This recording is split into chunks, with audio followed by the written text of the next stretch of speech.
Hello and welcome to the Reptiles and Research podcast.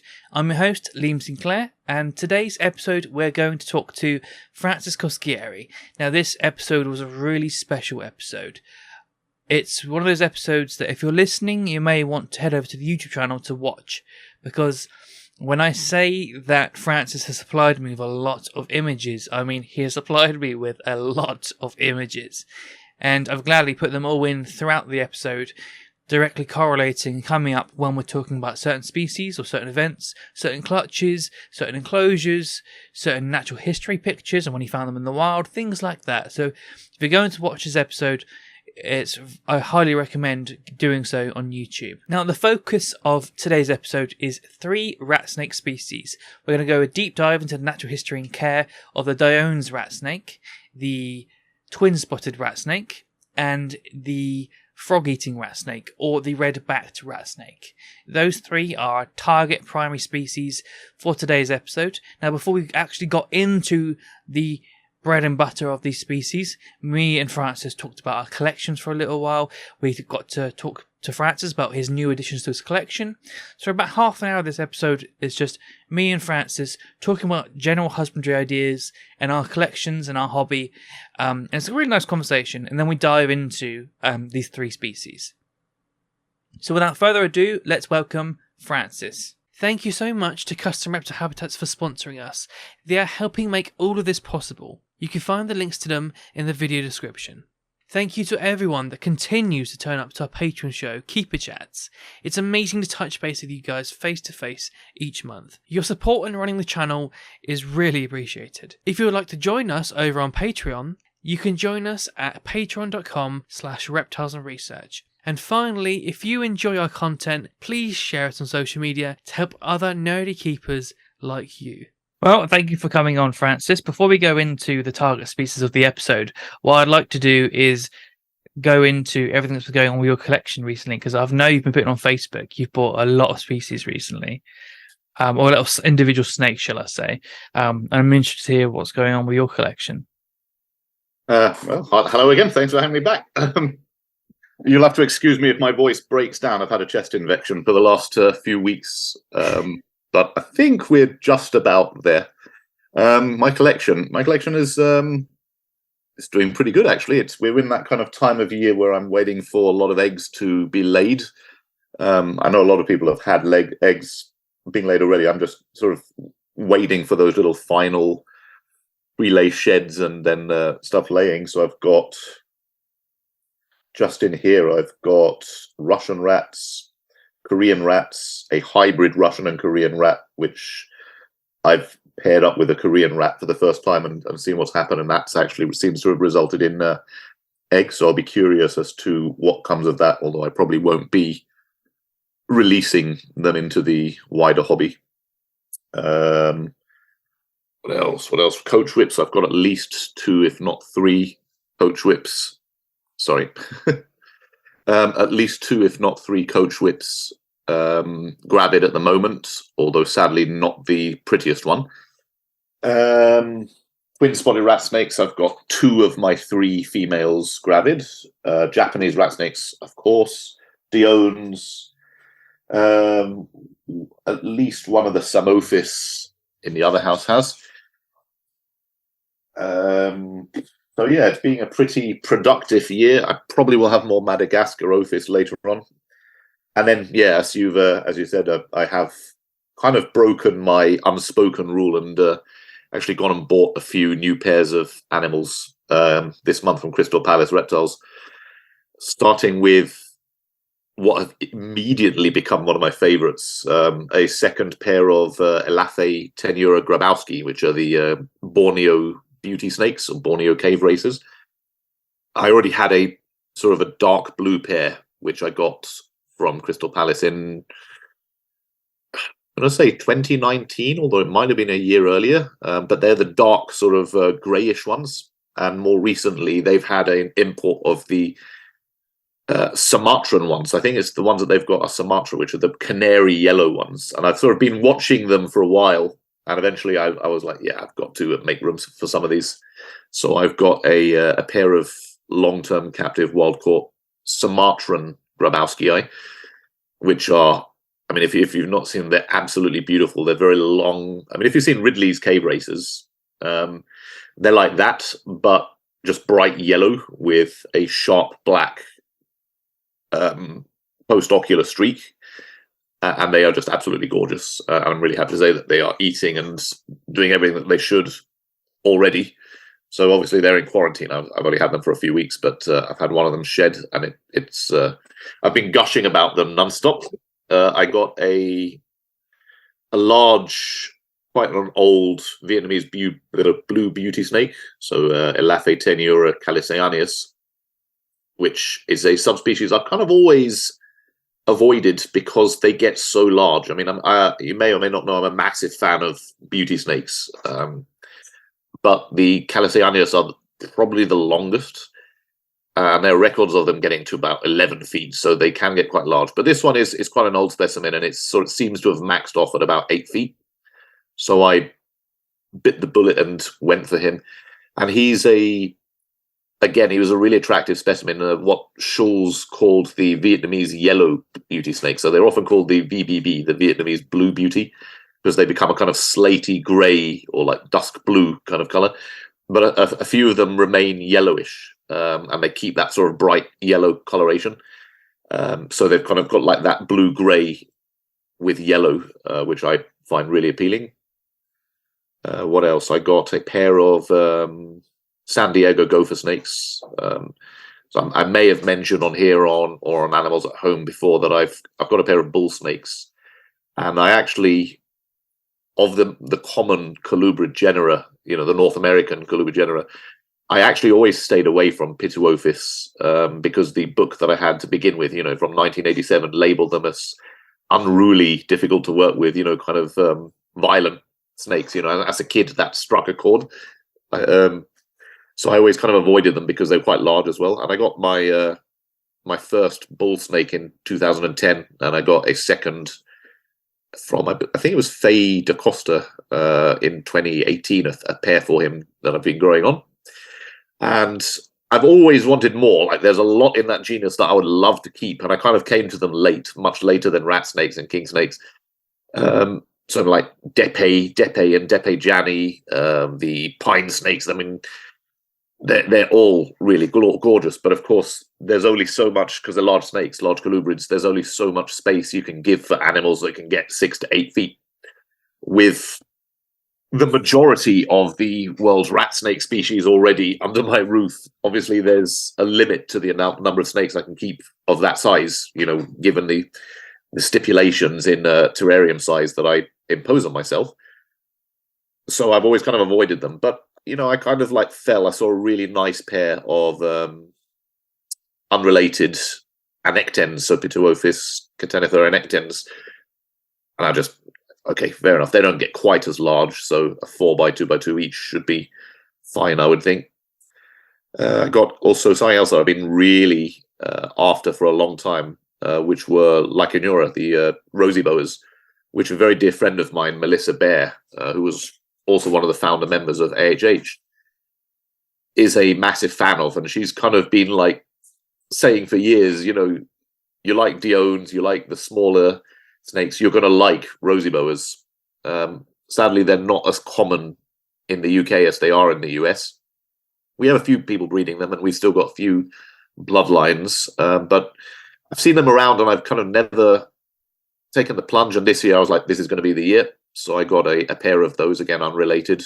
The ones I got were the Bay of LA, Los Angeles. So they're the sort of grey background colours with the orangey red stripes, and they're absolutely glorious. I really I'm in love with them. What else? I got a Mexican black king snake from a certain YouTube channel owner. I was waiting for that one. So I got one of yours, which is Laszlo. Laszlo. He's doing well. Again, he's in quarantine. But I'm absolutely certain that he's going to be absolutely fine, because you can see that he's healthy and happy and is feeding really well. And I've arranged for a female from 2018, I believe, in the next few months. So I'm actually off to China for just over a month next month. So I'm not buying anything else or doing anything else until then, because the quarantine and looking after it all becomes a chore. I'm pretty sure there was something else. Maybe no, I think that was it. It sounds like a lot, but for me, it's a splurge for me because I don't actually tend to actually buy that many new snakes nowadays. I've got a big collection, so I've got to be very careful what I take on. Simply because I'm in my 40s now. A lot of these animals will live at least 20 years. Some of them, like the rosy boas, can live longer. So I'm going to have them by the day I retire, God willing. So I've got to be very careful what I take on. But I have also been sort of keeping an eye on animals that I've got spare that I might be willing to let go. I've got an awful lot of Japanese rat snakes that I've bred that I've kind of kept for sentimentality that really nobody needs that many Japanese rat snakes. And they do take up space for other, I say projects. I don't really like the word projects, but, other pets, other animals that, I'd like to pair up with species that I've got, try and get a few more of these rarer species breeding more regularly.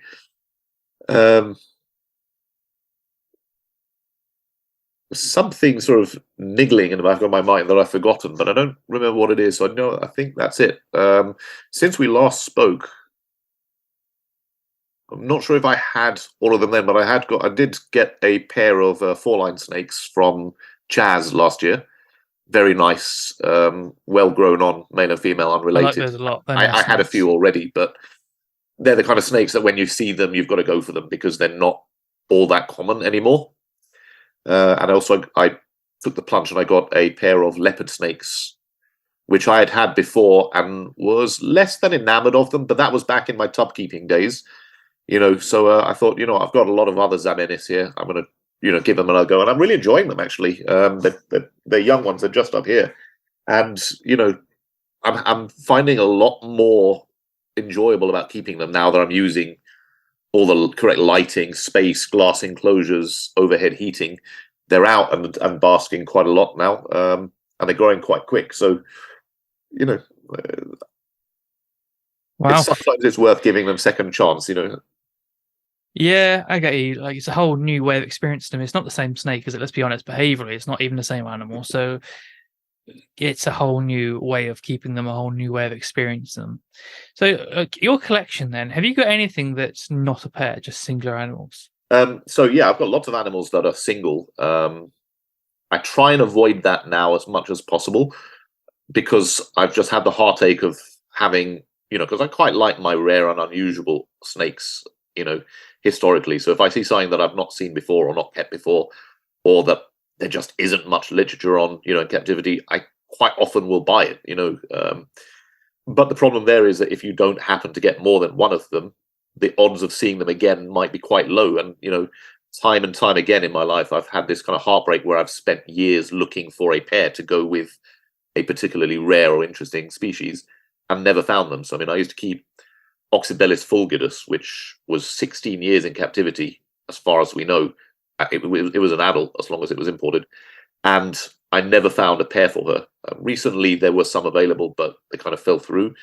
I had what was labeled as a Samophylax tritaniatus, which is a South African three-striped sand snake. And I got that in ham, and the person didn't know what it was. They just labeled it as that. Actually, I looked at a photo of it about a year ago and realized this wasn't a Samophylax. This was a Coniophanes from South America, which looks very similar. And again, I didn't have a hope in hell of finding a second one of those, so I just kept it, had it for 12 or 15 years, and it sort of, and its life ended without ever having a pair, and that's happened a few times, So it is sad nowadays when I'm looking for new species to add. I do try and keep an eye open, just to try and keep in mind whether or not I'll be able to find pair for it, because it is interesting acclimating, keeping all the rare stuff. It's also time consuming, and the bigger your collection is, the harder it becomes to find time for an individual animal, where you've got to spend like an entire weekend feeding your entire collection. Do you have that 3 hours to spend sitting alone in the darkness with some earbuds in, trying to assist feed this rare little thing that just won't take any food? So definitely in the last 10 years, I've kind of veered away from that. I do try and make sure that what I take on is captive bred if possible, long-term captive if not. And if it isn't either of those, I have to be pretty sure that I will be able to get it onto an easily available food source easily. And for that reason, I try and avoid lizard eaters and frog eaters as much as possible, and I try and stick to bird and mouse eaters. So you've got what I would probably define as like a Noah's Ark collection, like a pair of most things. I try. I mean, I'm not going to say that I breed everything. I will say that I've bred most things in my collection at least once, with a few exceptions. So for me, at the moment, the Holy Grail is Thrasops. I've had Thrasops jacksoni since 2005. Sadly, the male died in 2018, so I've still got the female, but they were related. So I did actually get slugs from them, but they would have been inbred anyway. But I never did succeed in actually getting healthy offspring from them. And I've got Thrasops occidentalis, which are a wild caught pair, which I've had them for a couple of years, and I'm still kind of working them out. But I would like to succeed in breeding them, and I'm aware that a few of them have been bred in Europe and I think Canada. So it is possible, and it would be really nice to be one of the people that succeeds with those. But yeah, other than the random one or two species that I've only got one of, or that I've just not succeeded with, I've been fortunate enough to reproduce pretty much most things at least once that I've got. Whether or not I go on to keep doing it, I kind of had a rut for the last decade where I wasn't sure I wanted to keep breeding it for this breeding sake.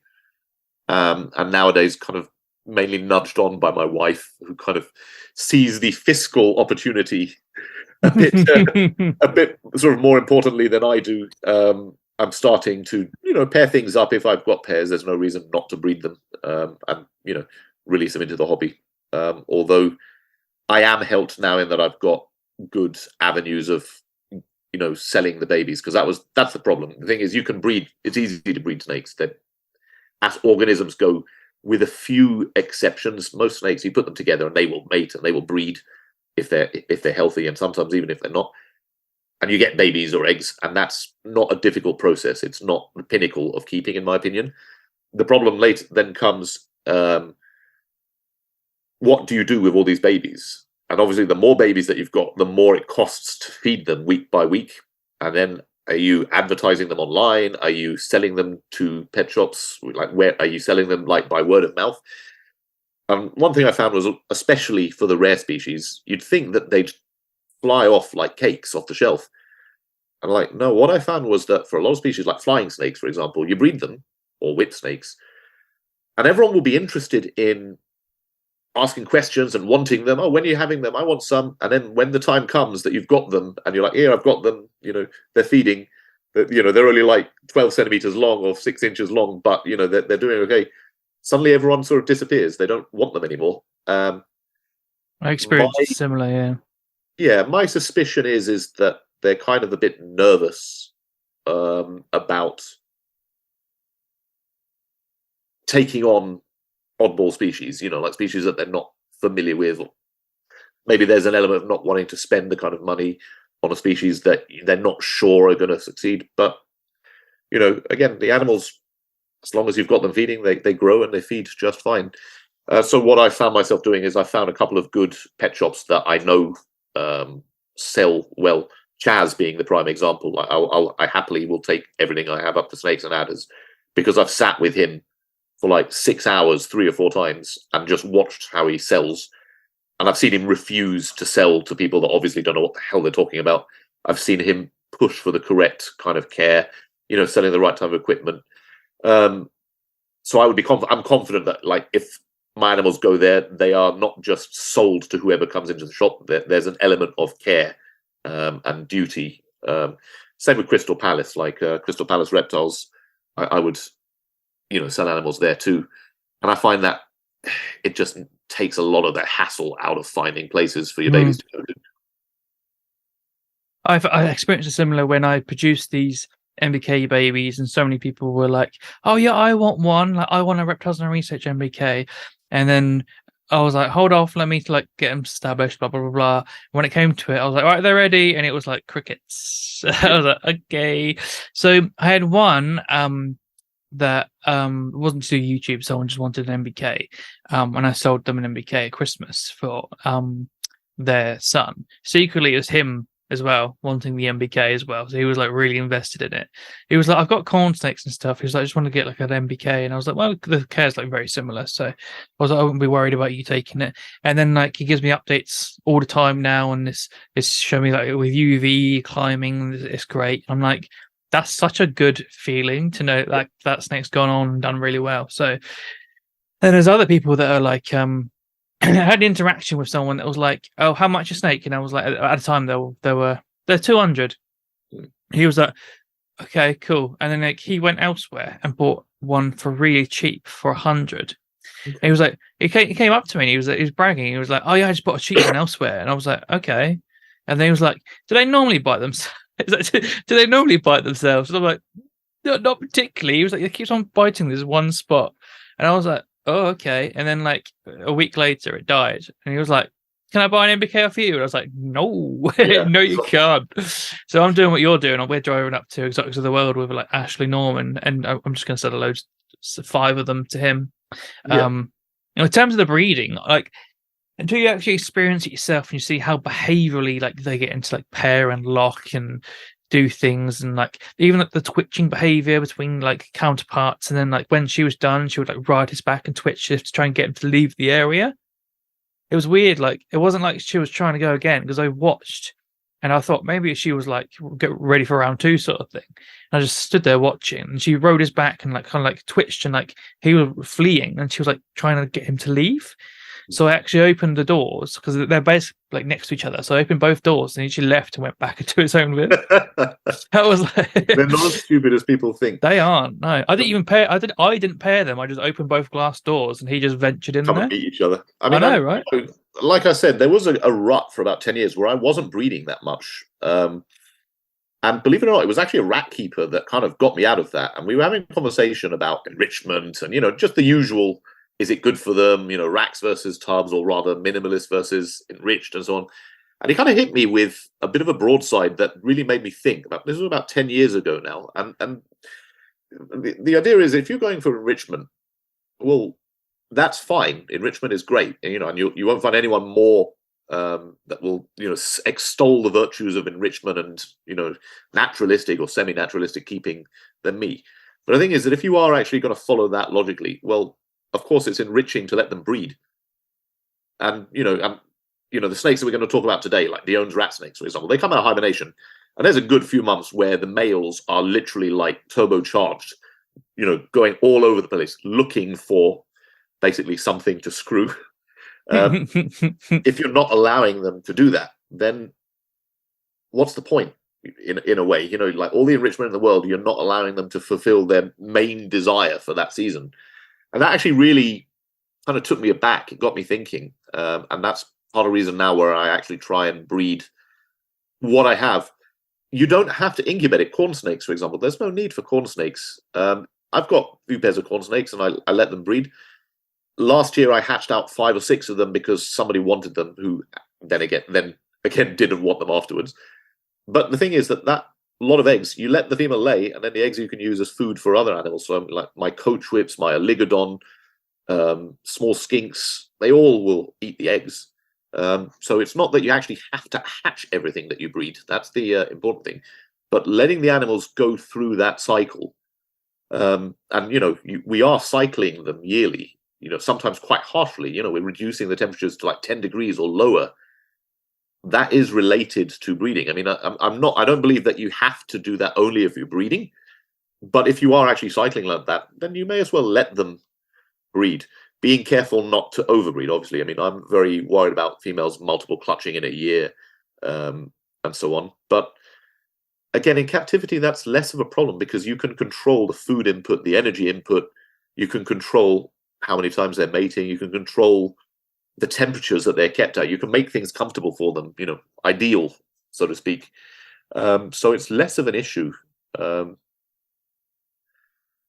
yeah, I mean, that's my philosophy nowadays. It's like, I'll breed when I can. and anything that I incubate, I'll let go up to shops or keep myself, which is how we got ourselves into this mess in the first place, isn't it? There's nothing more enriching than shagging, Francis Cosquieri. Hey, it's one of the things. I'm not saying it's the most important thing, but probably not in his mind. He probably disagrees with that. Yeah, I mean, there's a time of year where there's nothing else in some of these male rat's minds. They're literally just spent non-stop traveling around the enclosure looking for female. You're going to deny them that, especially if you have the opportunity to let them. It's like, where's the logic there? Yeah, it's very, very telling, like how much behavior they express. Not even just copulation, but the behaviors around copulation and courtship and things. Like, I just think it's really, really important, and I really want to allow certain things to do that in the future. That's a big goal of mine. And maybe I won't if it's something that's like ridiculously overpopulated, like royals. That kind of kills me inside, because I would love to produce some royals just to experience it myself, but I can't bring myself to do it. But you should. I mean, you can't let what other people do stop you from doing something, as long as you're doing responsibly. So there's a saturation of royals. So hatch 2, breed a pair, feed the most of the eggs to your beardie, or see if your king snakes will take them. Hatch 2. There's nothing. You're not going to spoil the species or disrupt the fabric of the hobby by hatching a couple of eggs and experiencing that for yourself. And I think it's a bit unfair that people kind of like tell new keepers not to do that. Yeah, there has to be an element of responsibility in what you breed. I'm not saying just to go and breed indiscriminately. That isn't what I'm saying. But you shouldn't deny yourself that experience because hundreds of thousands of other people have already done it. Just be careful in how many you incubate, and hatch 1 or 2. And that 1 or 2 will be easier to find homes for if you're not going to keep them yourself. Yeah, I've just seen Ellie experience it and not be able to shift anything. And then stories of Ashley, who were going up to the weekend.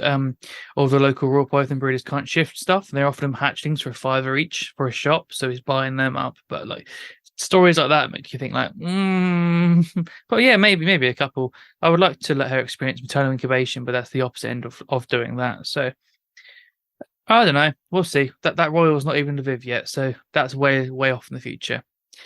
In terms of like temperatures and stuff, because my room gets hot, right? And I'm not using the beardie, but I'm using like the 20-watt heat lamps and like a Jungle Dawn here and there and like UV. My room's hot. Is your room not hot? I'm quite lucky in that the room that you see me in is actually under a hill.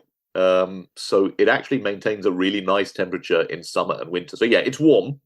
If I was to measure it, I actually got a temperature gun somewhere. Because that's my issue with halogens not turning on and whatnot. And it basically, ambient is around 23 degrees, which, okay, that's nice. It's comfortable. And then the bibs themselves get warmer. I'll show you my ambient. Do you have someone? That is not the ambient. It must have been near the heat. It says 30 degrees. It's not 30 degrees. Yeah, that's a bit too much. I don't think I would be able to keep a lot of what I keep in here like that. Yeah. But then I've got a balcony door here, and I've got windows right in front of me. So if I feel that it's getting too warm, I can open it and so on. Obviously this is our lounge. It may not look much like a lounge, but there is a sofa here and a TV on the other side that we never switch on because I'm always watching my animals. But it's comfortable. The middle room is warmer, but that's because I've got some coach whips, I've got spilotes, I've got some more tropical stuff in there. And again, that's got a much smaller window. But 23 degrees is about normal. And then at night, it goes down to 20, 18 in the winter. But that's the benefit of the location of my house is we're literally under a hill. So right, if I open my window, I'm looking out up at grass going up, above the house. It's a nice spot to be in. It's perfect. Yeah, it's well insulated in the winter, so it doesn't get too cold. And in the summer, it doesn't get too hot. So we don't get these experiences where you've got like everyone has to open all windows and switch off all of the lights because it's overheating. It's like we don't get that. I do. We're kind of like sheltered. It's painful. Stable temperature. It's really hot in here now. I would imagine, if I could hazard a guess, It's probably around 25 in here right now. And that the king snake, I'm boiling, and that Cali King is just basking under the halogen right now. So Yeah. when people say they select for really, really low temperatures, and I'm like, sometimes maybe, but like that's the benefit of choice, because he's not been fed recently, so he's not digesting. I've not fed him in a while, actually. So it's just one of them things you don't know until you allow them the paradigm of choice. But Yeah, I agree. I mean, in my vids, and that's why I like long vids. So if you can see, like all the vids are long, it's because I can put the heat source at one end and nothing at the other end. And the vids are all room temperature at one end, and they get surface temperatures of about 30 degrees mostly. For the rat snake vids, ambience 26, 27, and they're fine. Like some of them spend more time at the cool end, like the four-line snakes in particular tend to prefer the cool end during the day.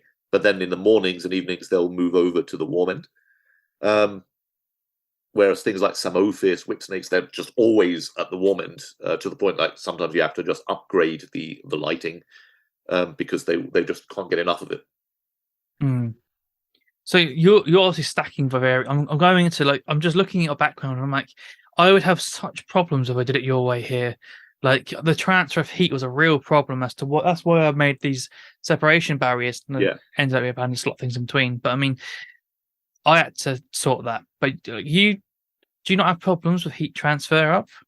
No, I actually stack them 6 high. I use a 20 watt. Well, for these are all rat snake vids that you can see that it's not how I necessarily keep the coach whips and the things like some ophids and all that. But for rat snakes, they're just easy because I aim to have the ambient moving from ambient temperature, room temperature at the cool end to about 26, 27, and then a higher basking spot temperature at the surface. That's under a stone or something that the light's shining on. And I find that with these 4 by 18 by 18 inch vids, a 20 watt halogen, a small 5 watt heat mat is more than enough. Plus, you've got the T5s, which are quite warm themselves.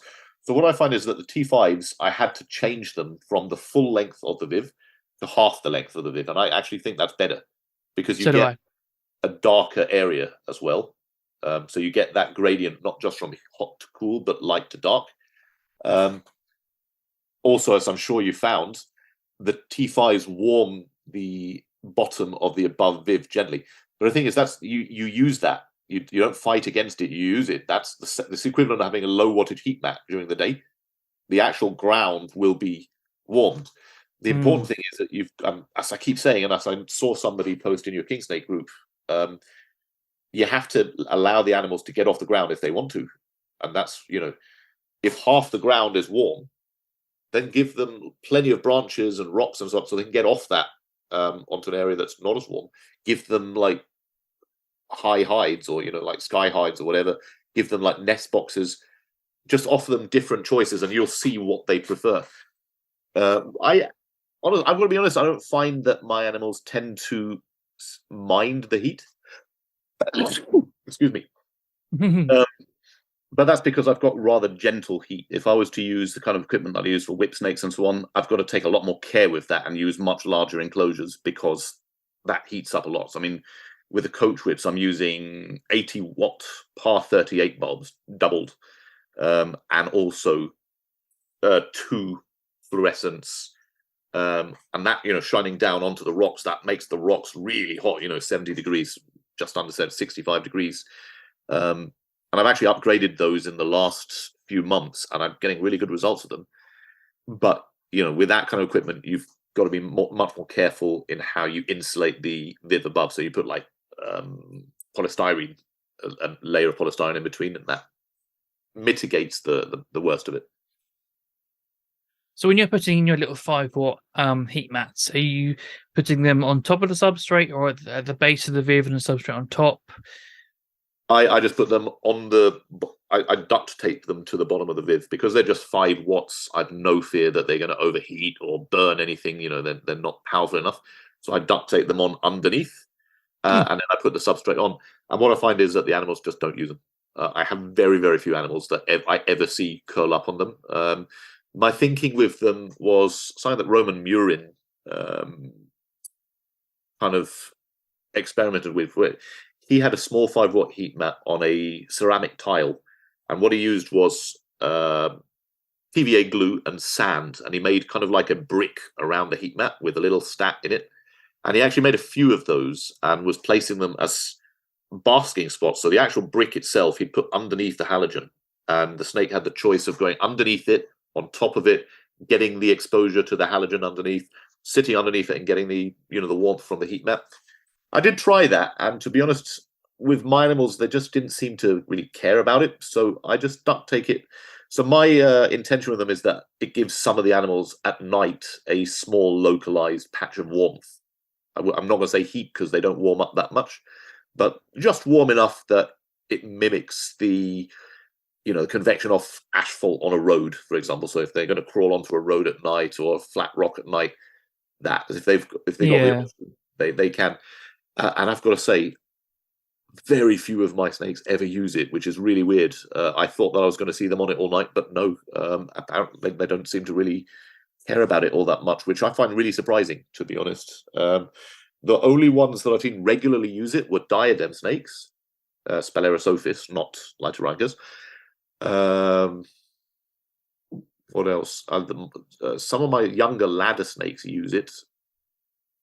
But other than that, maybe the Louisiana milk snake occasionally, but it's so secretive that I can't always tell whether it's actually on there or not. It kind of buries itself in the substrate a lot. I believe that does use it, but not all the time. So interesting. Yeah, I don't find that they use it all that much, but I like to provide it in case they want it. Yeah, that's fair enough. It's all about the choice, isn't it? I'd kind of do the same with like a flat piece of slate and kind of that re-radiates, but not to the same like constant maintenance to the same temperature.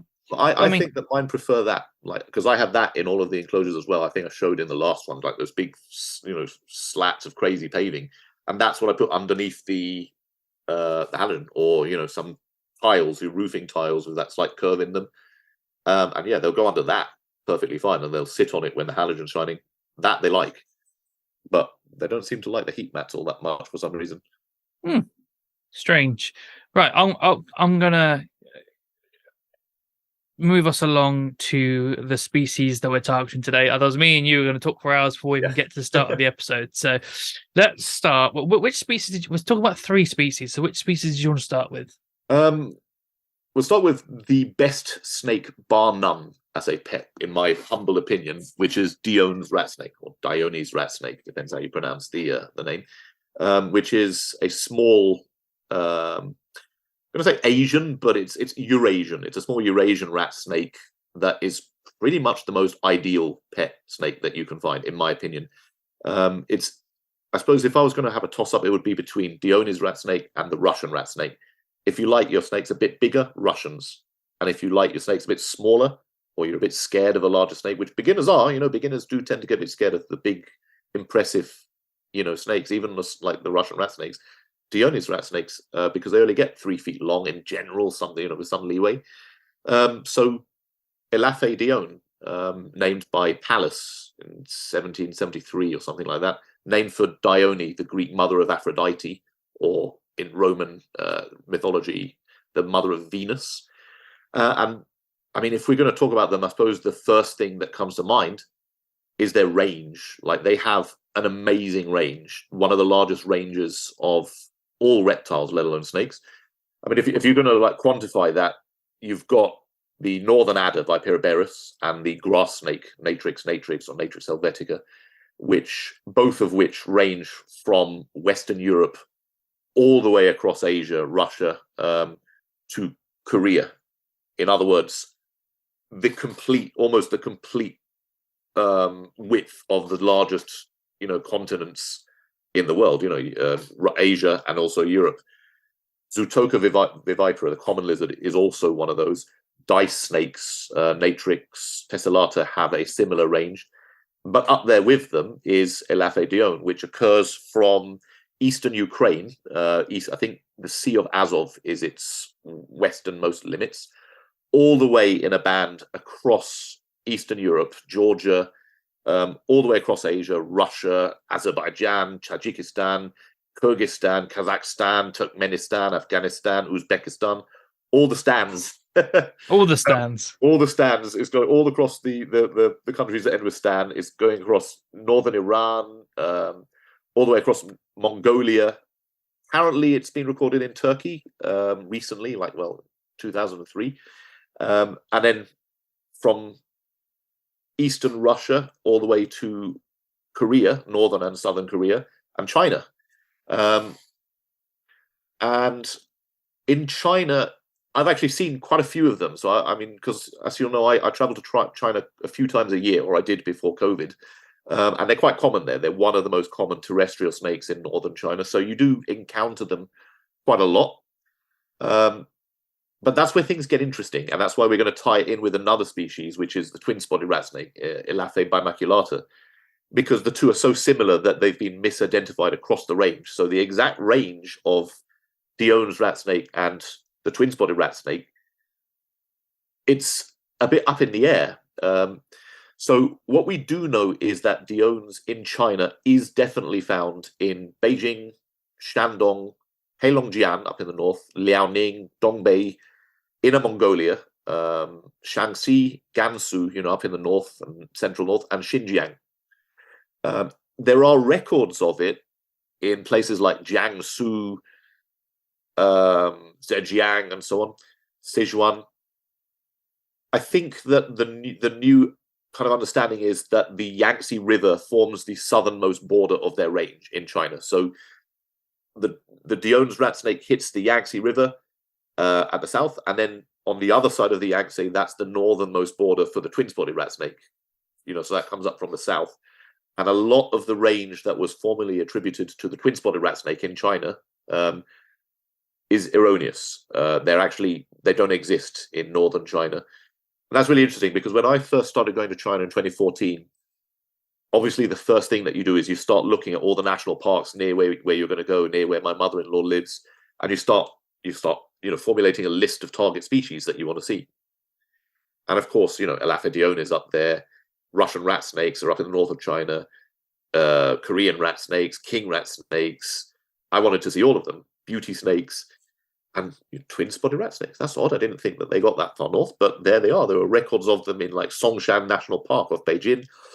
But there's records of them in Inner Mongolia. It's doesn't sound right at all. They're more subtropical than that. And of course, what we've found, if you actually look at one of the records for Songshan National Park, there's a picture of it, and of course, it's a Dione's rat snake, but it's been misattributed as a bimaculata.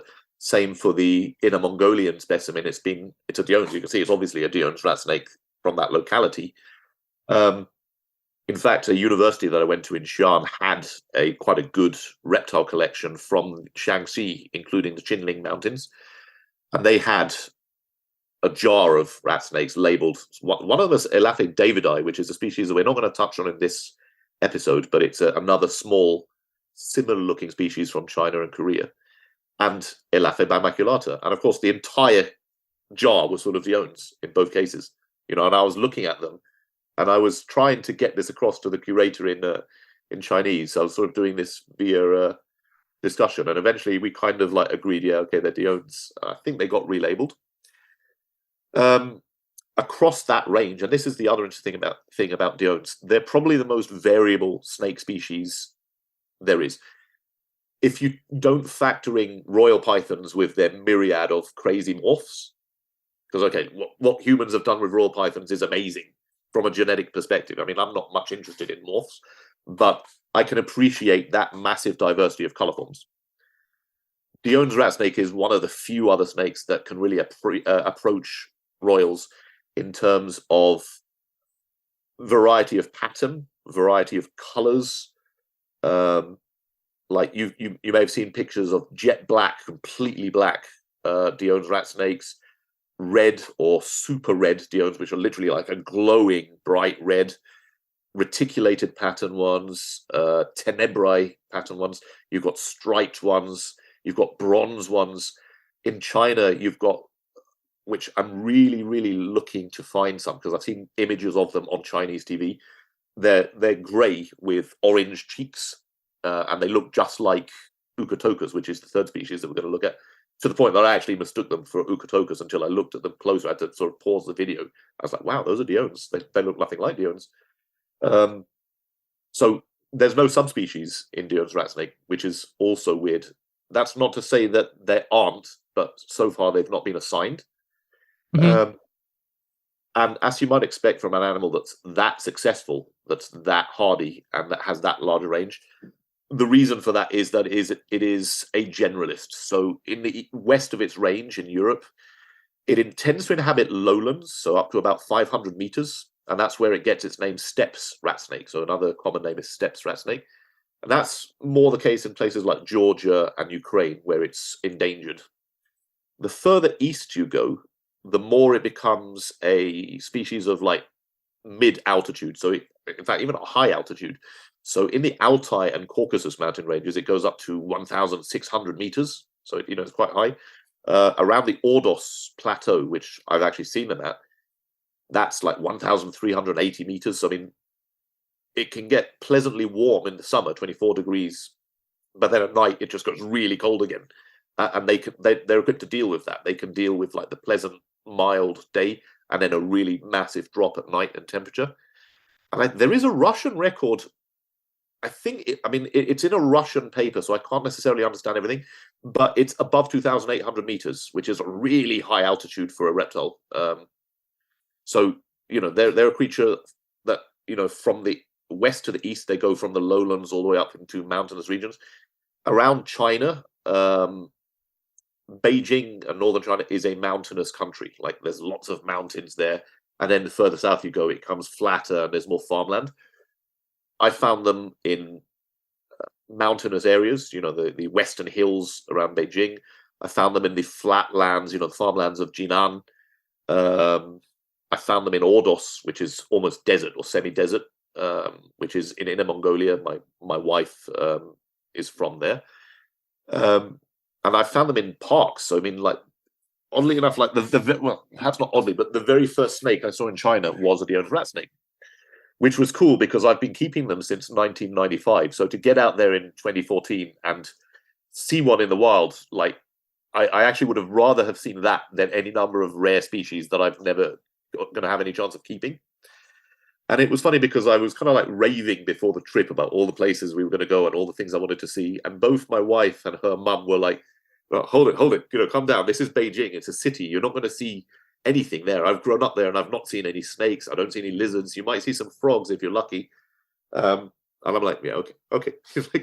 Like, you let me look, and if it's there, I'll find it. And 2 days into the trip, we just had a small stroll to essentially it's a jogging park. It's called Laoshan Leisure Park. It's a 20-minute walk from my mother-in-law's house.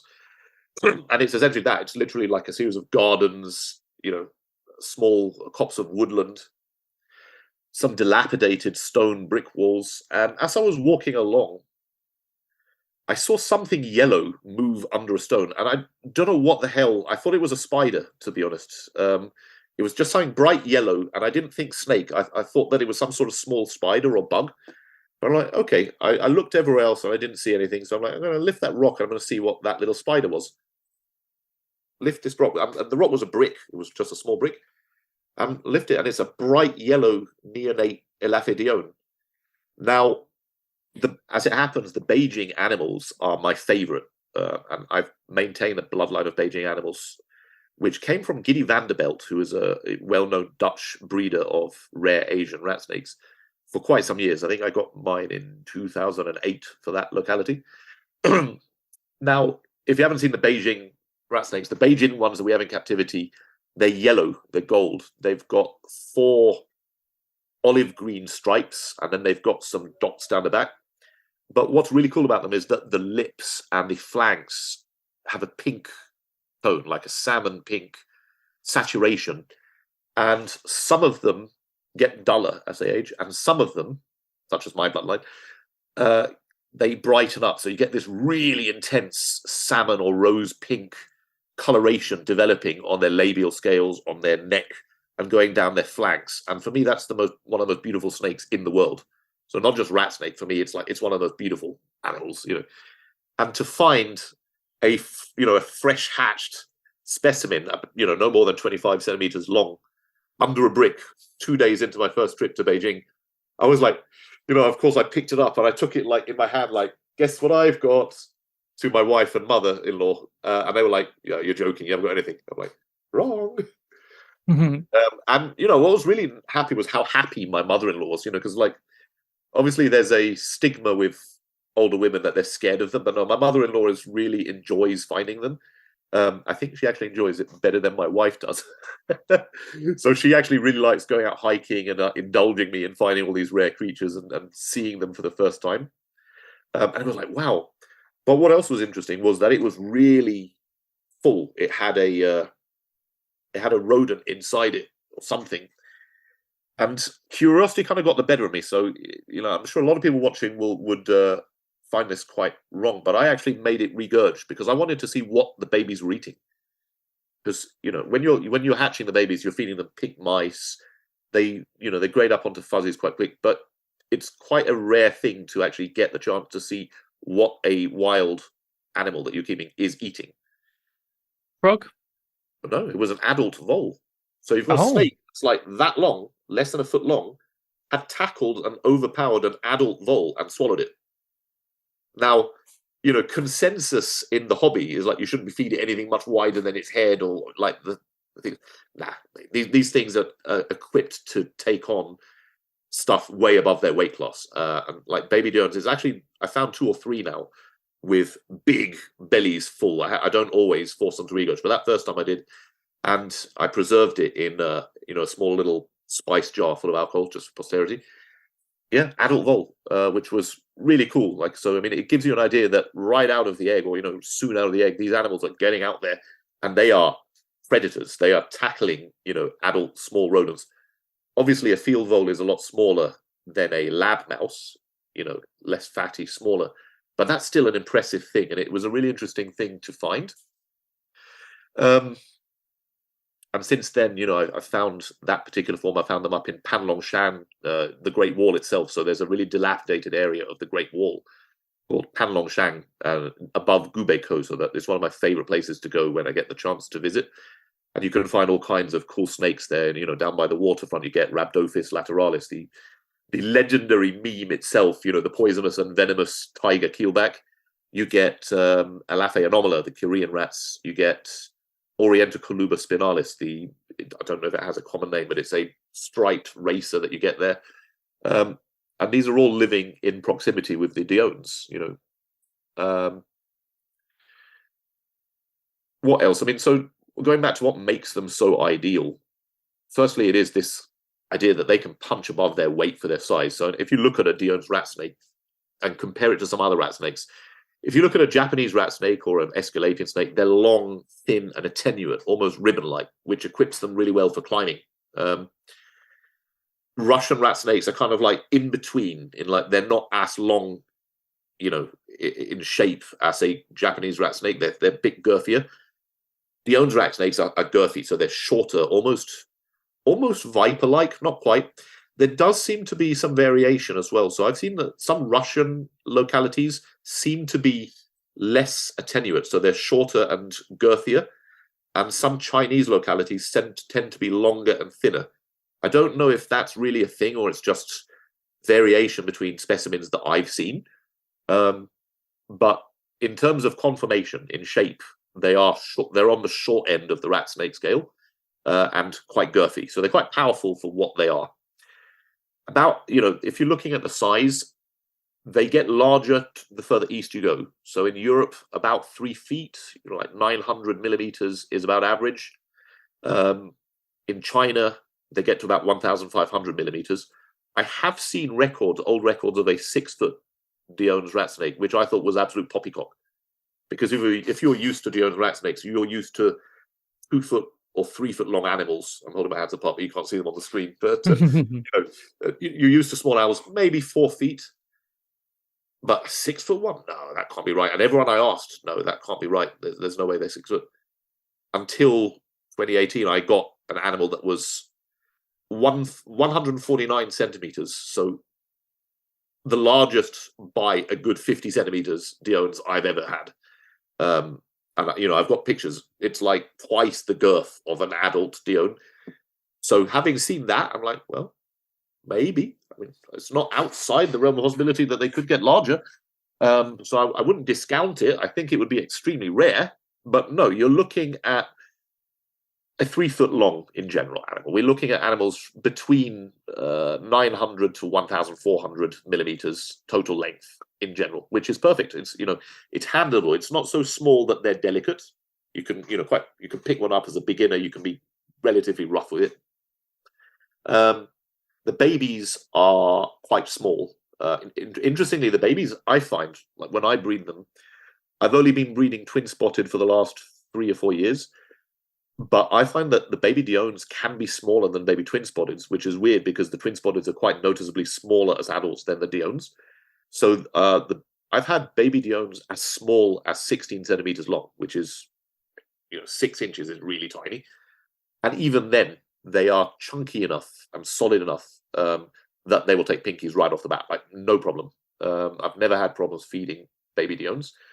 They do get up to 25 centimeters, as they hatch out, but it depends on the size of the adult female, the size of the eggs that are laid, and the number of the eggs, I find.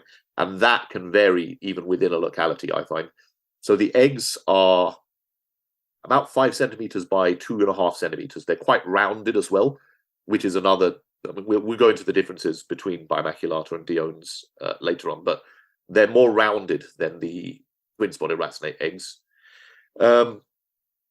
And again, they are amongst the most common snakes in their habitat, at least in China and Russia and in the east part of the range. I know that in Ukraine they're quite rare to the point of being threatened. But in Ciscaucasia, they have been found at densities of 3.5 snakes per hectare. So they're not rare. If you walk around on a good day, you could find it like 5 or 6 of them. I mean, I've got a friend in Beijing itself, Scott Lupian, who has kind of been like almost like a mentor in like finding animals out there and what species are around. And I've seen reports that he's written where he's found, half a dozen Dione's rat snakes in an afternoon on a good day. The other interesting thing that we'll talk about, again, we were talking about the eggs. And the thing that surprises people is that if you're used to waiting a long time for eggs to incubate, you don't have that problem with Diones. So Dione's rat snakes, they're cold adapted animals. What they do is they will they gestate the eggs longer than usual. So between 2 to 3 months, 60 to 90 days, say, they will gestate the eggs. And the benefit of that is that in a cold environment, they're able to warm themselves and bask, and expose themselves to the heat preferentially. And that is probably better than finding an area that's going to stay consistently warm for the eggs, especially in the north of the range. When you're looking at like Siberia, Primorsky, Krai, the Amur Oblast, Bazin, I mean, these are cold areas. These are areas that, are as harsh towards reptile life as anywhere that any common reptile species is found. The only challengers are going to be Russian rat snakes, obviously, which inhabit the same areas in Russia. The northernmost species of garter snakes, maybe, and possibly the black or grey rat snakes up in Canada are about equivalent, I would think. But other than that, there's nothing in the hobby that is as tough and cold resistant as these animals. So yeah, what they do is they lay their eggs after about 60 to 90 days, and then 2 weeks later the eggs hatch. Now there is some discrepancy in that the Russian animals seem to be the ones that have the shortest incubation times. Those are the ones that have a 2 to 4 week incubation. The Chinese ones, which most of the localities I keep are Chinese, I find 6 to 7 weeks is more common. And, so I send you pictures of them later on or whatever. I have localities from Xi'an, which is in Shaanxi, so it's a Chinese city there. It used to be one of the capitals of China. Beijing, the present capital of China, which is very similar to the Xi'an, to the point that they might get confused, but the bloodline I have of Xi'an is more grey or silvery, and the bloodline I have of Beijing are more gold or yellow. So there's a color difference, but they both have that beautiful pink blushing. I've got most of my animals are from Eastern China, which are like the they've kind of got a yellow or olive brown, olive buff color with olive green stripes, and then they've got a series of strawberry red or brick red spots down the back, and then the back of the head they've got this really cool intricate W mark, which can be really bright red, and that they can be quite attractive as well. I'd say that after the Beijing, they're the most attractive. I have Georgia animals, which I got in 2013 from, oh god, I forgot his name. He was like one of the best importers. Wow, his name's escaped me. My god. And I've got Altai animals and Siberian animals now. So I got a Siberian animal about a year and a half ago. I had Korean animals as well, but I had them from the 90s and they died of old age in around 2016. But that said, I mean, several of the animals I have are over 25 years old now. So despite the fact that they're small, you wouldn't expect it, but they can live like a long time. Like a couple of, I had a female that got to 24 and then died of old age. I have a male that was from the same age that's still alive and is now 3 or 4 years older than that. So conservatively 26, 27, which is, for a 3-foot animal, it's a pretty good term of life. These animals that bred every year as well. These are animals that bred. I mean, I've got, on that pairing, I've got something like 4 generations down of, these are the Northeast Chinese animals, like 4 generations, all, still alive. The original ones I got were from a garden center called Vermeulens. And then I got another pair from Crystal Palace Reptiles. I mean, this was in the 90s, so around 95, 96. And the one funny thing I remember is that I used to go to Crystal Palace by train and come back by train. And I had got this pair of rat snakes, and one of the little buggers got out on the train. And I remember it. So I looked down. I had a carrier bag with the snake bag in it. And one of them was actually on its way out of the snake bag and was actually coming out into the floor of the train. And I grabbed it and I was, so that nobody could see it. I was just pushing it. And I was like, shit. And then I did up the carrier bag, put it under my coat, and I just got off at the nearest stop. And I went into my place of work. And I'm like, sorry, I know I'm not working today, but can I quickly use the back room? Because this. And they're like, yeah, they knew me already by then. So I had to go and retie the bag and then walk home. If we're talking just the Eastern Chinese animals, I've got quite a few of them. I got a couple from Florence Butler. I got one from Christian Castile, 2010. And the funny thing about Diones is that back in the day, they've always been more popular in Europe than in the UK, right? So European people have class and taste. Continental, like in the timestamp that they never sort of got bogged down in the whole only corn snake or only ball python thing. That they were like, yeah, Dione's rat snakes are just as good. We're going to make an effort at breeding them and keeping their localities. But they never sold for that much. Although the Russian ones sell for a bit more nowadays. But I used to go to the ham shows like 2004, 2006, 2007.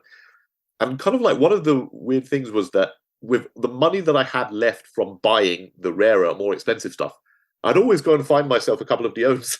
Just like, used to be able to get them for like 15 euros or 20 euros, and at the end of the show, you'd go, there'd be a table left of them. And I was like, okay, I'll tell you what, it's 35 euros. I'll offer you 20 for it. And the seller's like, yeah, okay. And so every ham show that I used to go to, I used to bring back Diones, just like 1 or 2, just like the last few notes, the last few euros that I had to burn through. So I built up quite a collection. And because they're small, I used to keep a lot of things in tubs. I never kept Diones in tubs, which might surprise you because they're small, but I always kept them in 2-foot vivs.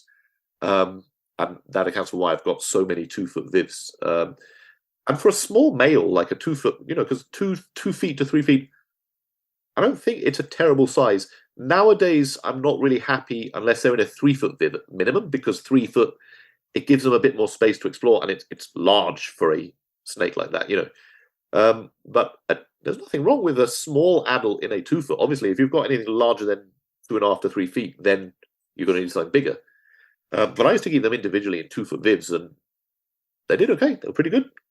Nowadays, as I say, I prefer them in, like you can see the vivs back there, 4 by 18 by 18, and all of those stacks of vivs were rat snake vivs. They're all for like growing on rat snakes or housing Diones and twin-spotted baby Koreans and so on.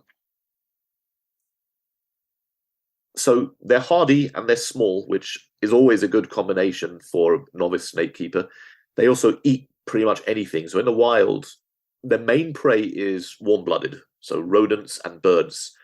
And just like the other rat snakes that we talked about last time, I'm going to do the surprising thing and actually give you the number of vertebral hypophyses they have for Diones, which is they go from the 7th to the 39th vertebra. I know you liked that factoid last time. So they've got these bony extrusions underneath the vertebra, which become more and more hook-like the further back they go, back up until the 39th vertebra, and those are used to help them break eggs. So these are animals that are not just taking rodents, they're going up and taking a lot of fledgling birds and a lot of eggs. And if you actually look at the old manuscripts, the original descriptions of species, like from the 20s and the 30s, for example, Clifford Pope, the great thing about those is that they actually list the specimens and what was found in the gut of each specimen. Fledgling bird, eggshell, fledgling bird, mouse. One of them had a lizard. I think it was a gecko swinhonis. But these are animals that are eating rodents and birds. So quail chicks are ideal for them. The larger ones will happily take day-old chicks. Quail eggs, they love quail eggs or pigeon eggs or canary eggs if you can get them. Obviously, small mice and baby rats of all sizes. In the wild, they are snake eaters, so they're known to predate on snakes quite a lot. Strangely, I've never seen that in captivity, and I cohabit mine a lot, and I've never seen any indication of aggression between them. But they will take smaller snakes, perhaps not conspecifics, maybe they're not cannibalistic. There are records of them cannibalizing during mating, but I've never ever experienced anything that would make me think that they are aggressive to each other. In fact, I've always recommended them as ideal cage mates, and so do most European keepers that I know. What I was going to ask you as well is if you were to let like the babies hatch out in the enclosure, do you think then they'd be more ophiophagic and eat the young? Yes. Yeah, I would not. I mean, but that goes with any snake. I would never house animals of different sizes together. That's like one of the fundamental rules of cohabitation.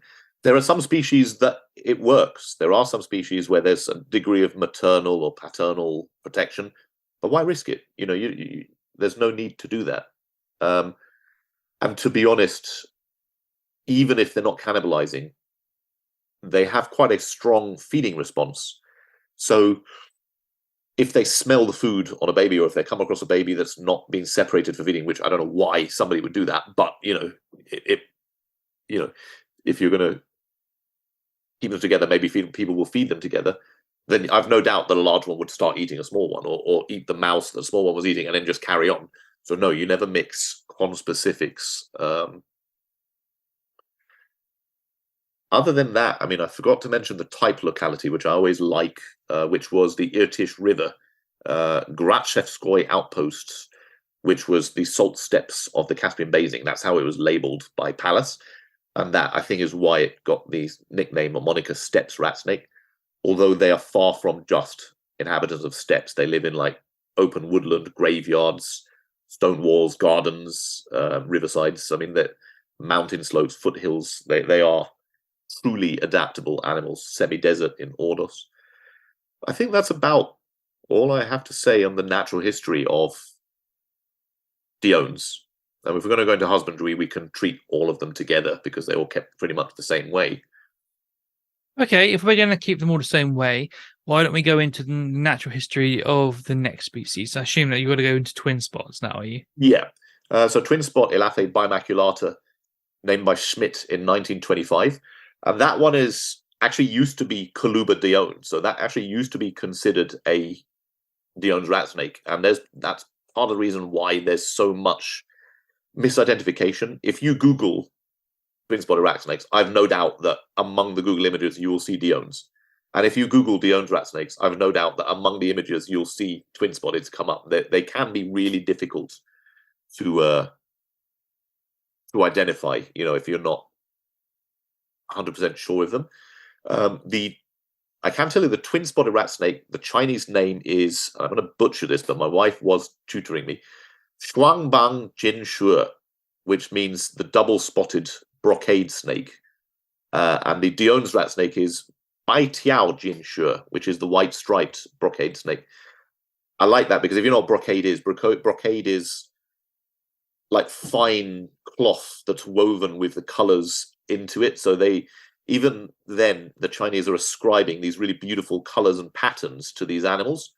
And I've always liked that brocade snake. Just gives them kind of a more mysterious feel, I suppose, a more exotic feel.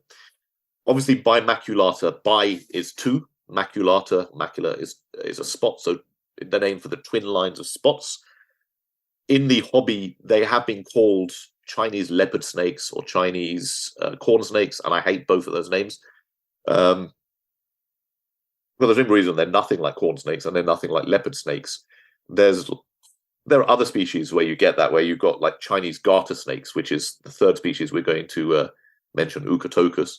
I've even seen Chinese water snakes, Hypsiscopus or Mirophis, what were formerly classified as anhydrous, have been sold as Chinese anacondas.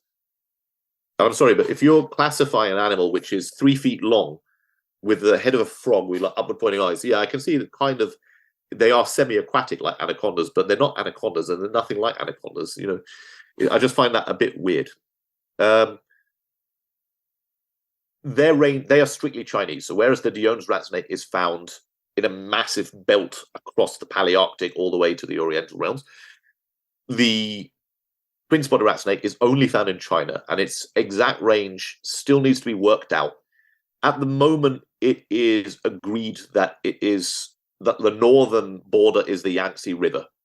So in which case, the Chinese provinces of Anhui, Chongqing, Jiangsu, Hubei, Hunan, Shanghai, I know that they were formerly very common outside Shanghai, and Shandong. Sorry, no, Shandong is not correct. So Shandong is one of the places where they were formerly ascribed, but it's actually Dione's there. It's Zhejiang.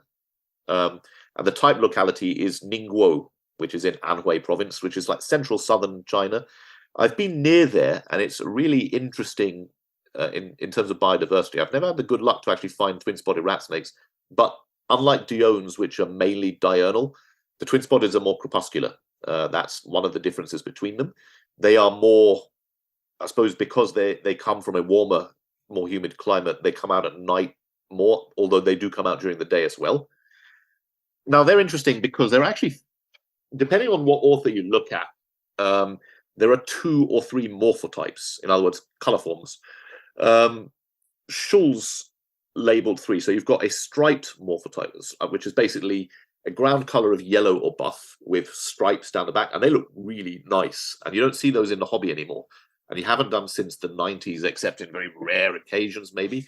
Sadly, because China hasn't exported for so long, they're gone.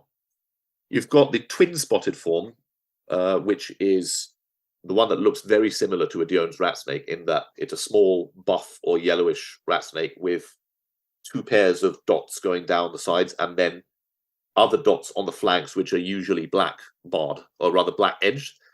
And then you've got the morphotype 3, which is the one that currently is the most common by far in the hobby, which is the one that I have, which are if you've seen pictures, they're bright yellow with red markings, and the spots, the 2 lines of spots, link to look like dumbbells or bow ties. And they're really attractive. Like, I mean, if you're going to look just from terms of attractive, they're probably more attractive than most Diones, unless you like the really crazy color forms of the Diones. They've also got really bright yellow cheeks as well. They're smaller than Diones a little bit. So I think the record is about 920 millimeters for a female, 750 millimeters for a male. The eggs are smaller and longer than Diones. So like when I hatch Diones, the eggs are big. They're like 5 centimeters long sometimes. The eggs of twin-spotted, I've noticed, are about 3.5 centimeters long, and they are more elongate. And the hatchlings hatch out around 25 centimeters, 25 to 28 centimeters. So they are as big as the biggest Diones, which is quite interesting, despite the fact that they've got smaller eggs. They are really, unlike Diones, which are very common, nowadays twin spotted are quite rare to find because they're shy. They come out, obviously they're crepuscular, and they're a lot more difficult to find. So you'll find far fewer, like if you look at iNaturalist or Herping the Globe, or you'll find fewer records of them, and usually at night. They are more species for medium elevation regions, so they live in kind of like mountainous lands. And it has been noticed that they're really, or they used to be in the 1930s, really, really populous around Shanghai, the mountain areas. But as soon as you get to the flatlands, they disappear. They're very rare there. So they seem to avoid flatland and prefer mountainous areas where they frequent things like paddy fields, bamboo thickets, woodland, and so on. Other than that, they are very similar to Diones. So they probably rely more on frogs than Diones will eat frogs and eggs a lot, and small reptiles, but they predate more on warm-blooded animals. The twin-spotted do prefer rodents, but they also eat a lot of frogs, and they're kind of going to be gunning for things like rana, pelophylax, microhyla, the small kind of frogs that are so abundant whenever you go to China. And this is one of the reasons I've always thought that snakes are so common in China, but lizards aren't. The source of prey for snakes there is staggering. Like, you go out at night after rain, and some areas the frogs are in clouds. So everywhere you step, a cloud of frogs is jumping away in front of you. It's just like high humidity, hundreds of frogs all over the place. You've also got geckos as well, and loads of rodents running around. Of course, there are loads of snakes because there's loads of things for them to feed on. Now, I had the Morphotype 1 twin-spotted rat snake long ago. I can't remember exactly when. I think it was either the late 90s or the early 2000s. They were wild caught, and they didn't do well. And I was really gutted about that, but they just didn't do well. I think at the time, I probably didn't treat them for parasites as well as I could have. I assumed they were going to be as hardy as Diones, and they didn't do well. We're going back 20 years now or more, so I can't remember the exact details. I do remember that they were poor feeders, and I had trouble getting them to eat anything but frogs, and they just didn't last, which is really weird because now we have such a sturdy, hardy stock in captivity that my experience since then has been completely different. So I tried them again in 2010. I got a pair from Crystal Palace. I then got a second pair from Andrew Grimm in 2014.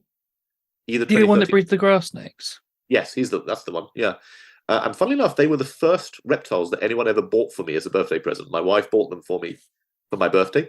So I'd had enclosures, I'd had equipment, but nobody had ever bought me a reptile. Like, my parents were kind of against that.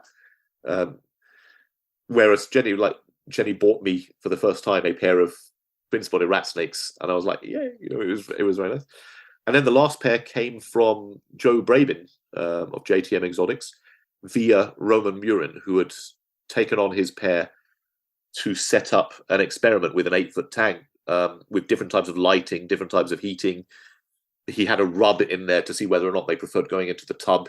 He had UV. He had 3 different types of overhead light. And surprising exactly nobody, the animals. Like, he filmed this over 3 months. It's on YouTube.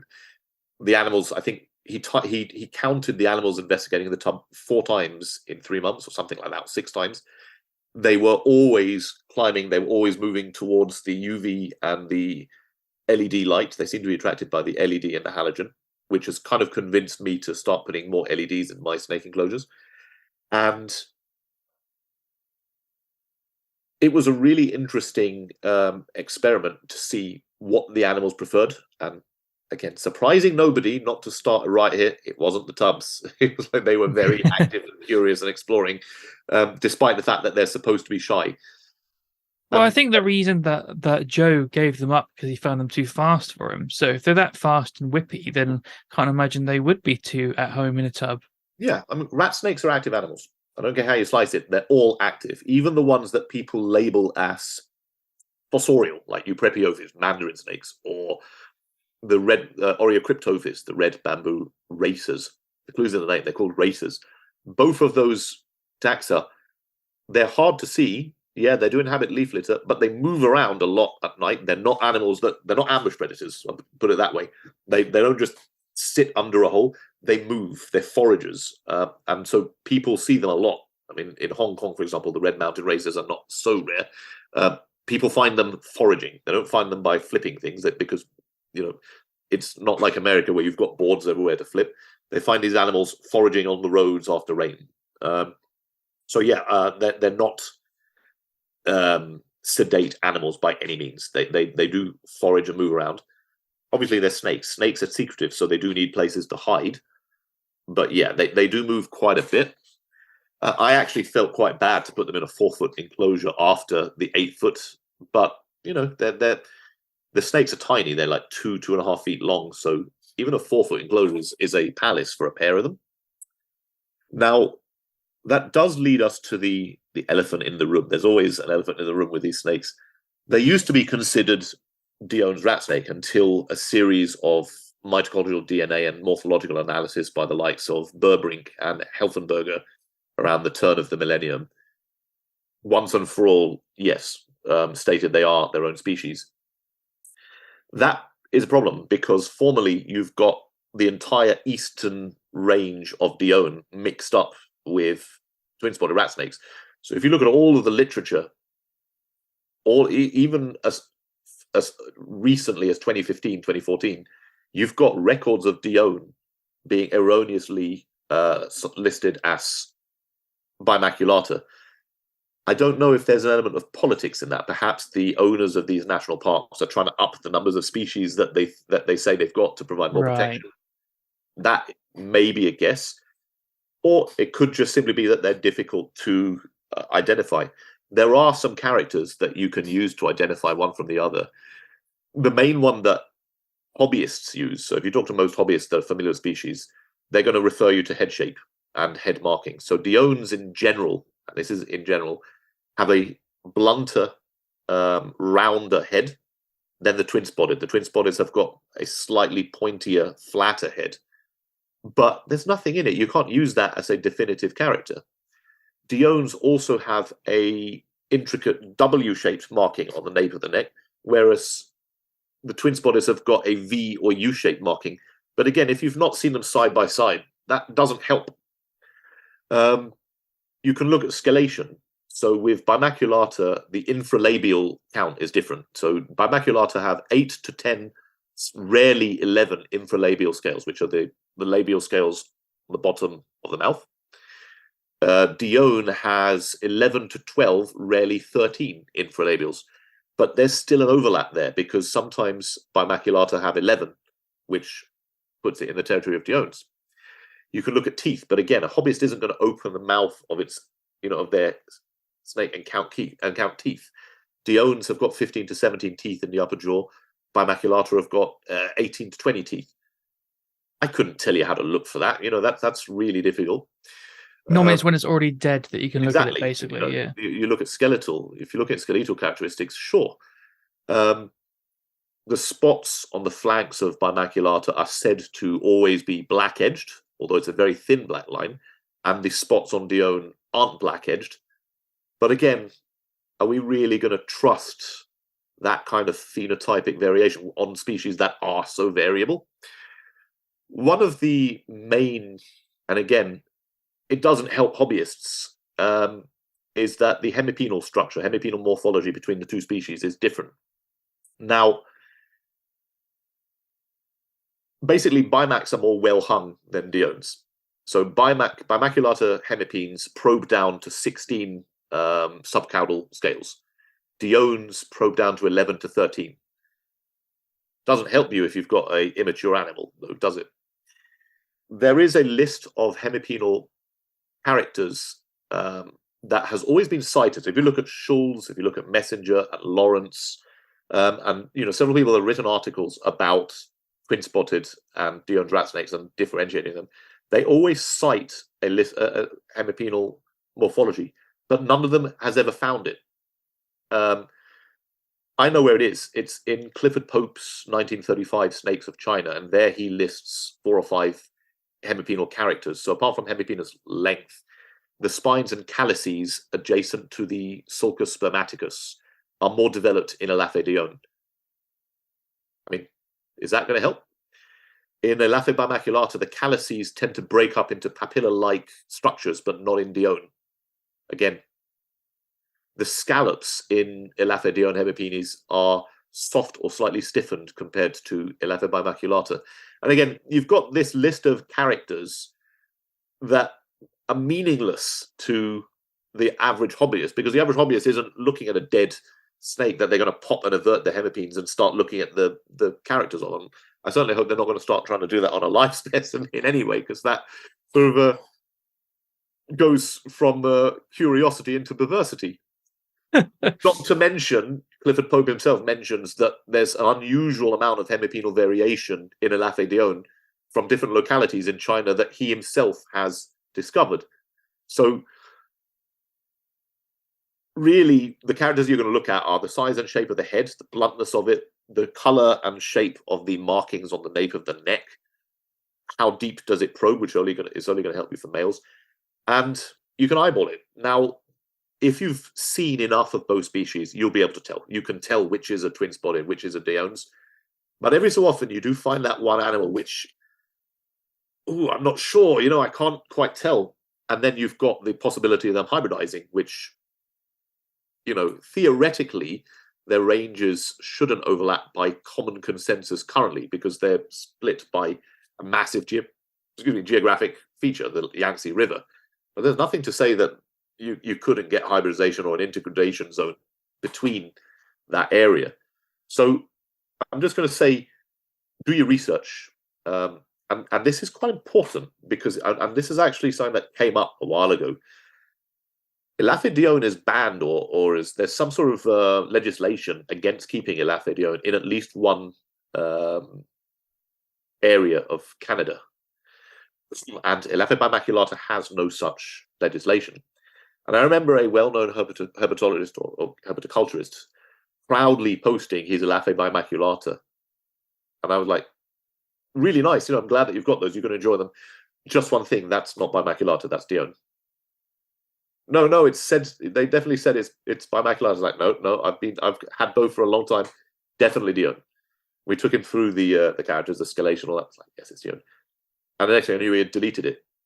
Now, I thought he got embarrassed by making a mistake. No, the reason is of course, by saying it's Dione, he's now in possession of an illegal snake, which you need permit for. I think one of your watchers, Dirk, was having issues. He had to get some sort of permit to get access to be able to keep these snakes.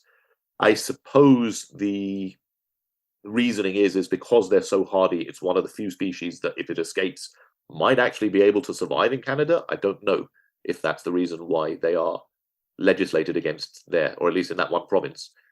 But that's why it is important, at least in some cases, to know what you've got. Although Dione, up until recently, was much, much more common than bimaculata. I mean, if we look at the history of bimaculata, I think it originated with just a pair owned by Klaus-Dieter Schultz. Obviously, there have been more and more imports since then. But yeah, I mean, with the original pair in captivity throughout the 80s and 90s was owned by Schultz. And I suppose that brings us to the third species that we'll talk about, which is the oddball. So the third one is not even an Elaphe anymore. It was formerly an Elaphe, but it's called Eucatocus rufodorsatus. And that was named by Cantor in 1842. Rat snakes aficionados will recognize the name Cantor because there's a rat snake named after him, Elaphe cantoris. But back then, nobody could figure out where to place this damn snake, because it's the unique rat snake. It's the oddball in that, uniquely among the true rat snakes, it doesn't lay eggs. It gives live birth. It's ovoviviparous. So throughout the centuries, it's had a number of different synonyms. Ablabes sexlineatus. Sexlineatus means six-lined. Coluber rufodossatus, back when everything, including cobras, were in Coluber. Coronella sexilliata. Coronella is an interesting one because Coronella is the Eurasian spoof snakes.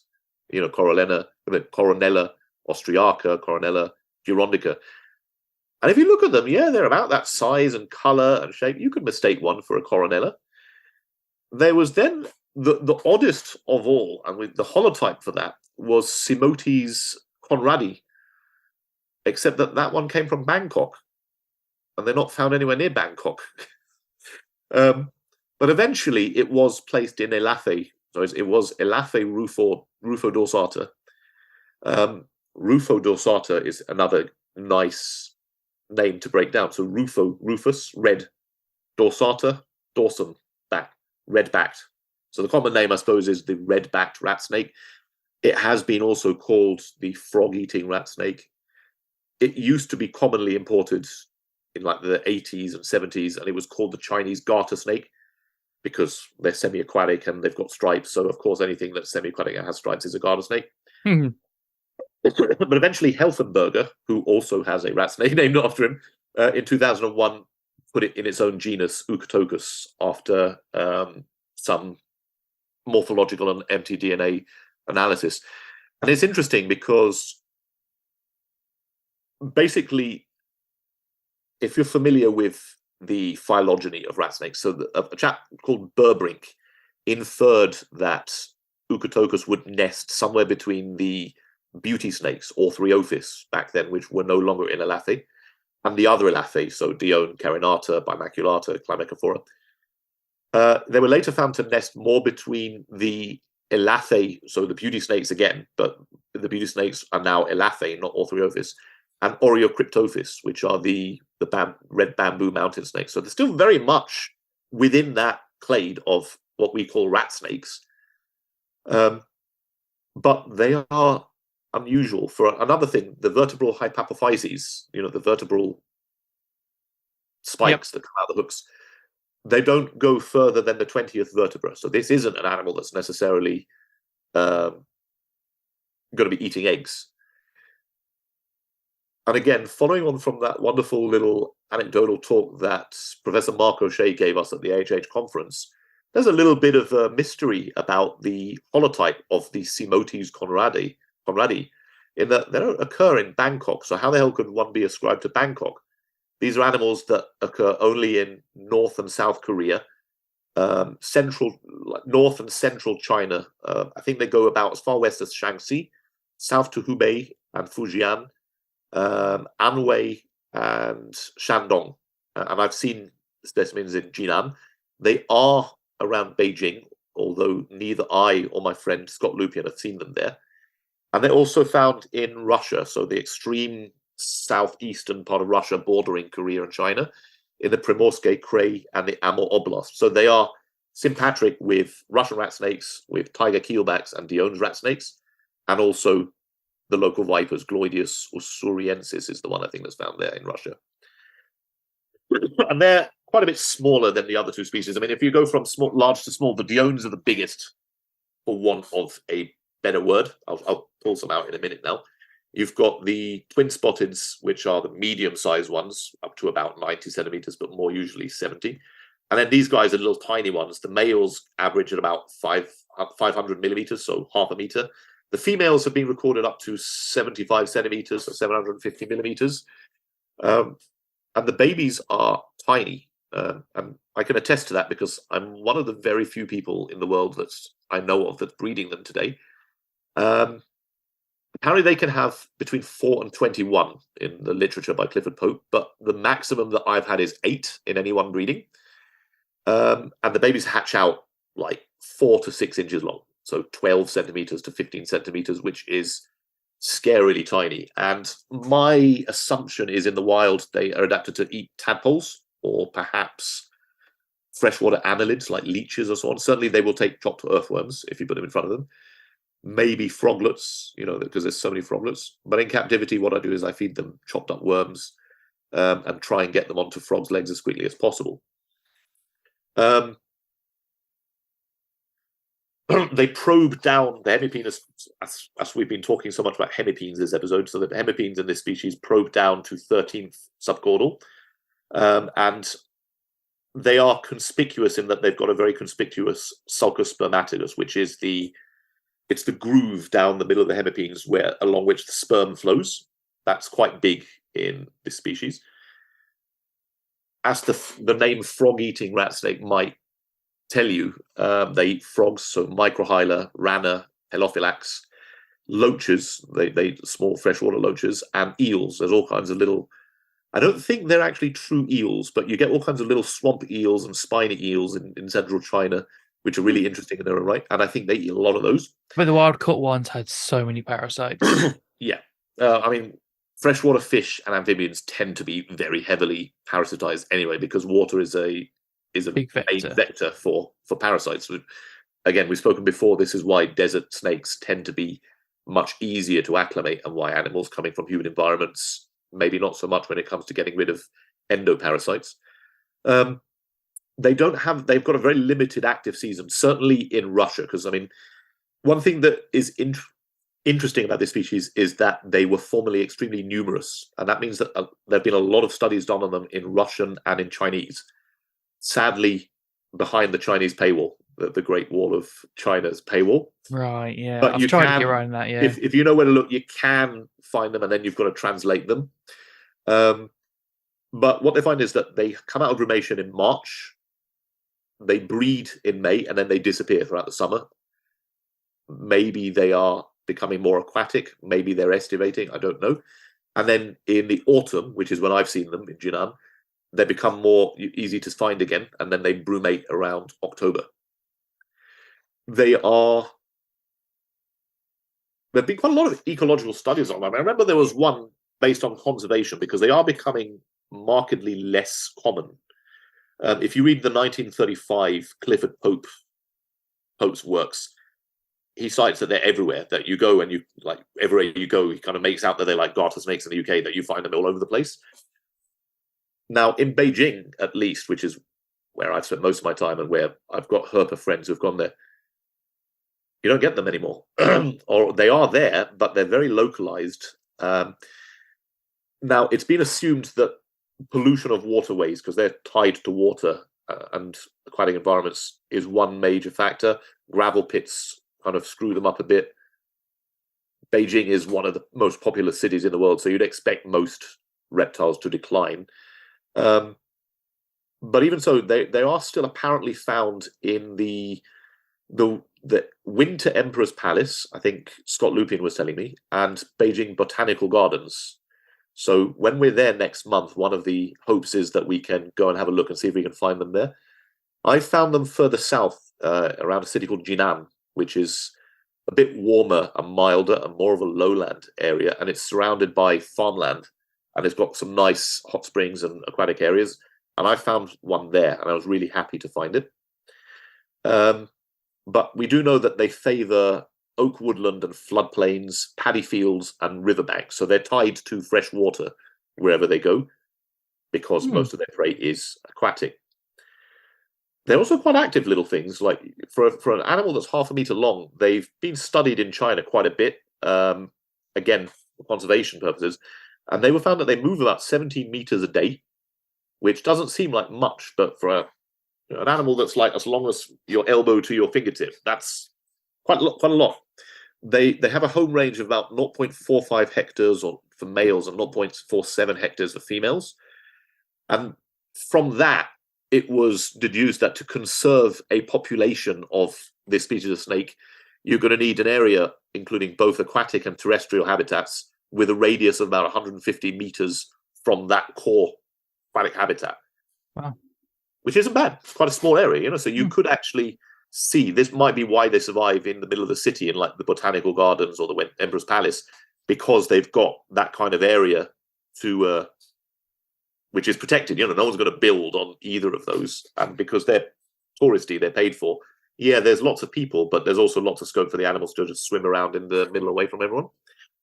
Another really interesting factoid that I found was really cool was that they've done studies that kind of indicate that their morphology and feeding habits have changed with the introduction of invasive frogs. So I don't know if you know, but in China, obviously, they eat frogs much as they do in France. And they introduced a number of American large ranids. Lithobates catespiana, the American bullfrog, was one. I think Grillo, the pig frog, might have been the other, for human consumption. And of course, those got away into the waterways. They eat the smaller frogs, they eat small snakes, they eat small birds. If you throw a stone at one, and I've tried this, they will try and eat that too. So, the first time I went to China, we found a frog. I could see it on the bank, the size of my shoe. If you Americans watching this probably won't be surprised because they're American, but for us Europeans that are used to frogs no more than about 4 inches long, seeing an animal the size of your size 11 shoe just sitting on the bank, motionless like a statue, was surprising. And then I was trying to point it out to my mother-in-law and wife, and they couldn't see it. So I got a small pebble, and I was trying to throw the pebble near it to make it hop. And what happened? It tried to eat the pebble. So they're that voracious. I mean, that gives you an indication on how voracious they are and how they would easily outcompete other local frogs. It's quite a problem. However, the local Eucatokus eat them, or at least the newly metamorphosed frogs. What they found, though, was that there is a trend where the Eucatokus in areas of Korea where these bullfrogs have been introduced have longer tails, perhaps enabling them to swim better, or perhaps enabling them to have a longer follow-up from a strike.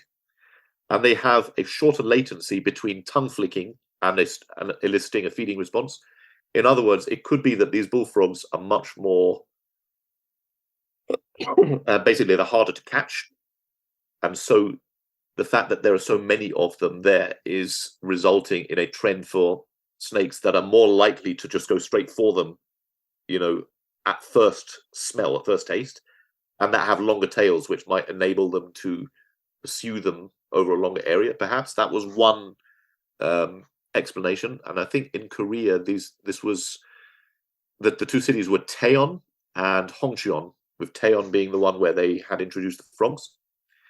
So, but yeah, I mean, that I found was quite interesting. You certainly wouldn't expect even an adult Eucatokus to come anywhere close to predating an adult bullfrog, but they seem to thrive eating the newly metamorphosed froglets or the tadpoles.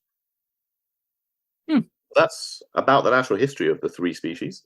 So actually, before we go to Diones and stuff, the husbandry-wise, how are you catering to the aquatic element of the natural history then? Tubs. Hey, tubs have got to be useful for some things, and tubs are useful for me for providing large areas of water. Now, more recently, I used to keep a lot of water snakes, natrix and ones, and I stopped because realistically, if you are keeping an animal that is designed to spend a lot of its life in water, swimming, hunting aquatic prey, is it, for me personally, I'm not going to sort of say that it's cruel or it's not cruel, or ethical versus not ethical. For me, I wouldn't want to keep an animal like that in anything except a semi-aquatic environment. So I don't keep Natrix maura or Natrix tessellata anymore, because both of those species become almost 100% aquatic, at least in the summer months. I keep Natrix helvetica, which are more terrestrial. And the Eucatokus, they are semi-aquatic, but they're not as aquatic as, for example, Nerodia, the American water snakes, the Natrix maura. They're semi-aquatic in that they hunt on the banks. They certainly can swim and dive, and they can catch loaches.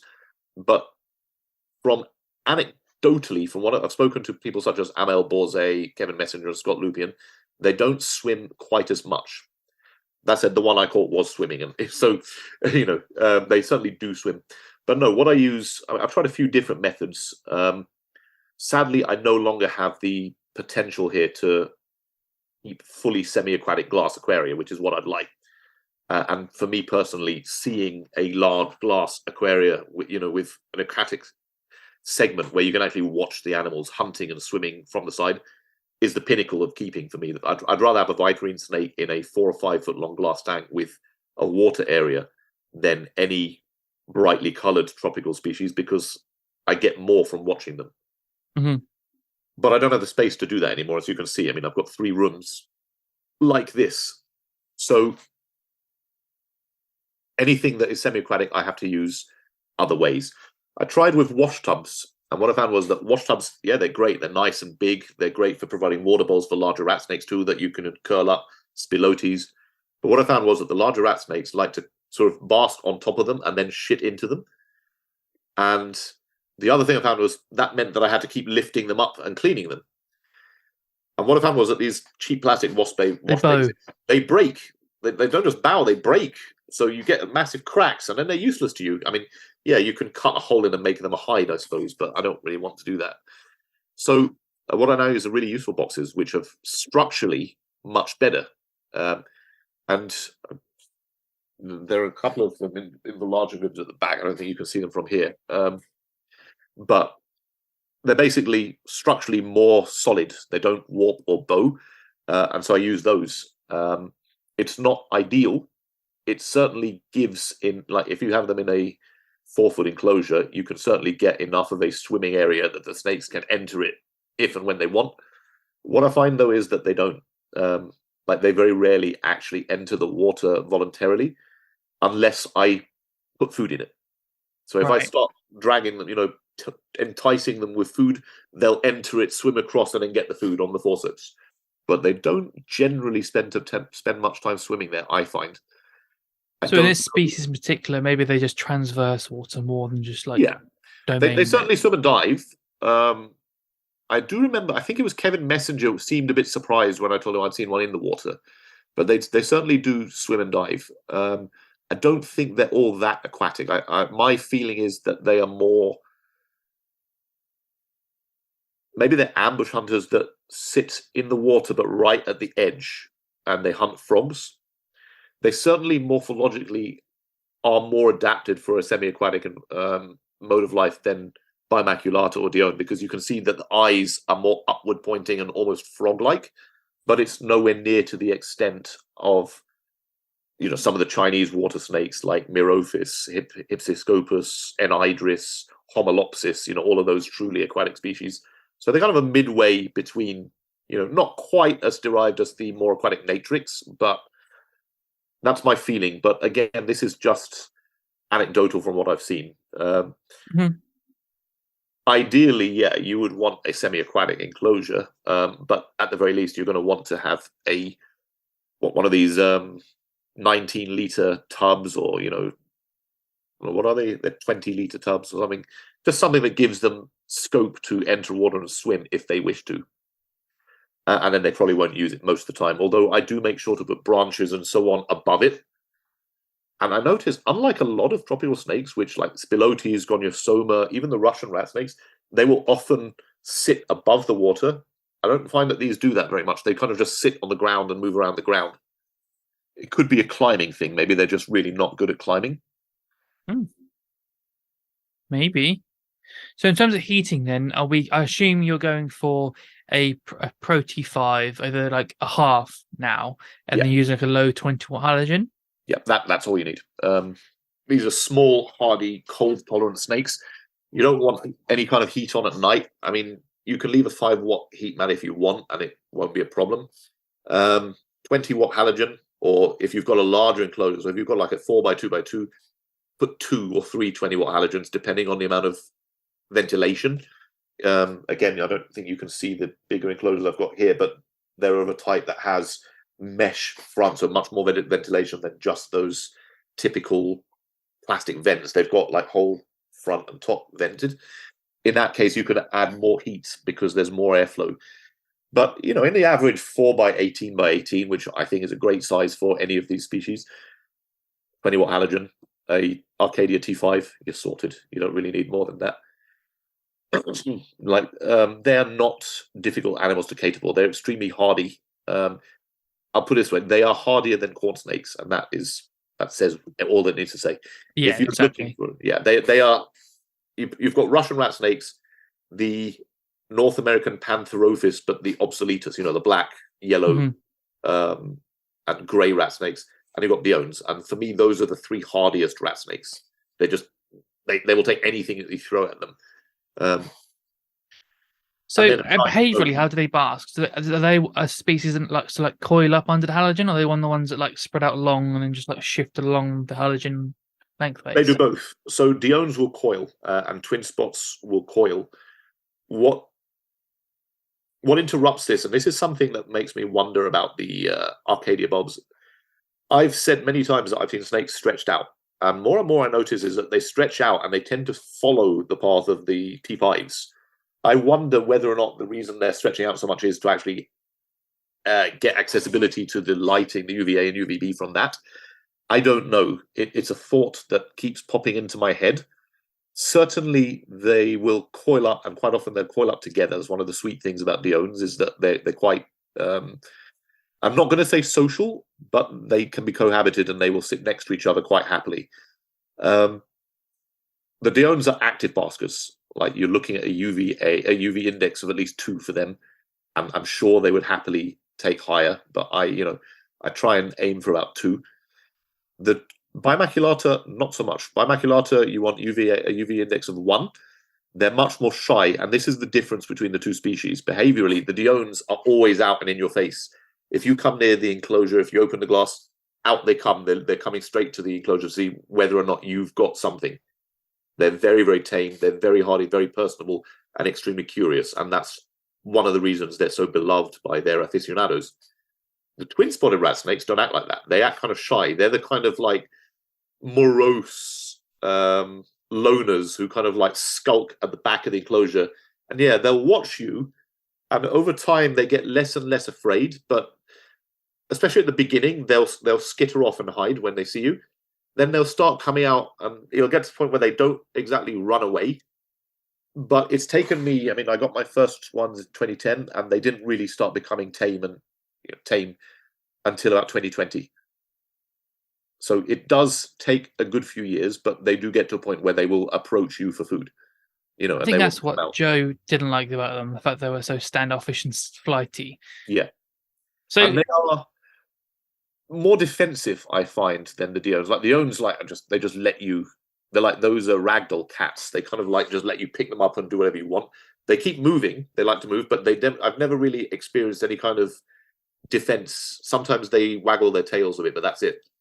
The twin-spotted rat snakes will sometimes even strike at you, but usually bluff. But they're so tiny they can barely penetrate your skin. So it's like, what are you going to do exactly?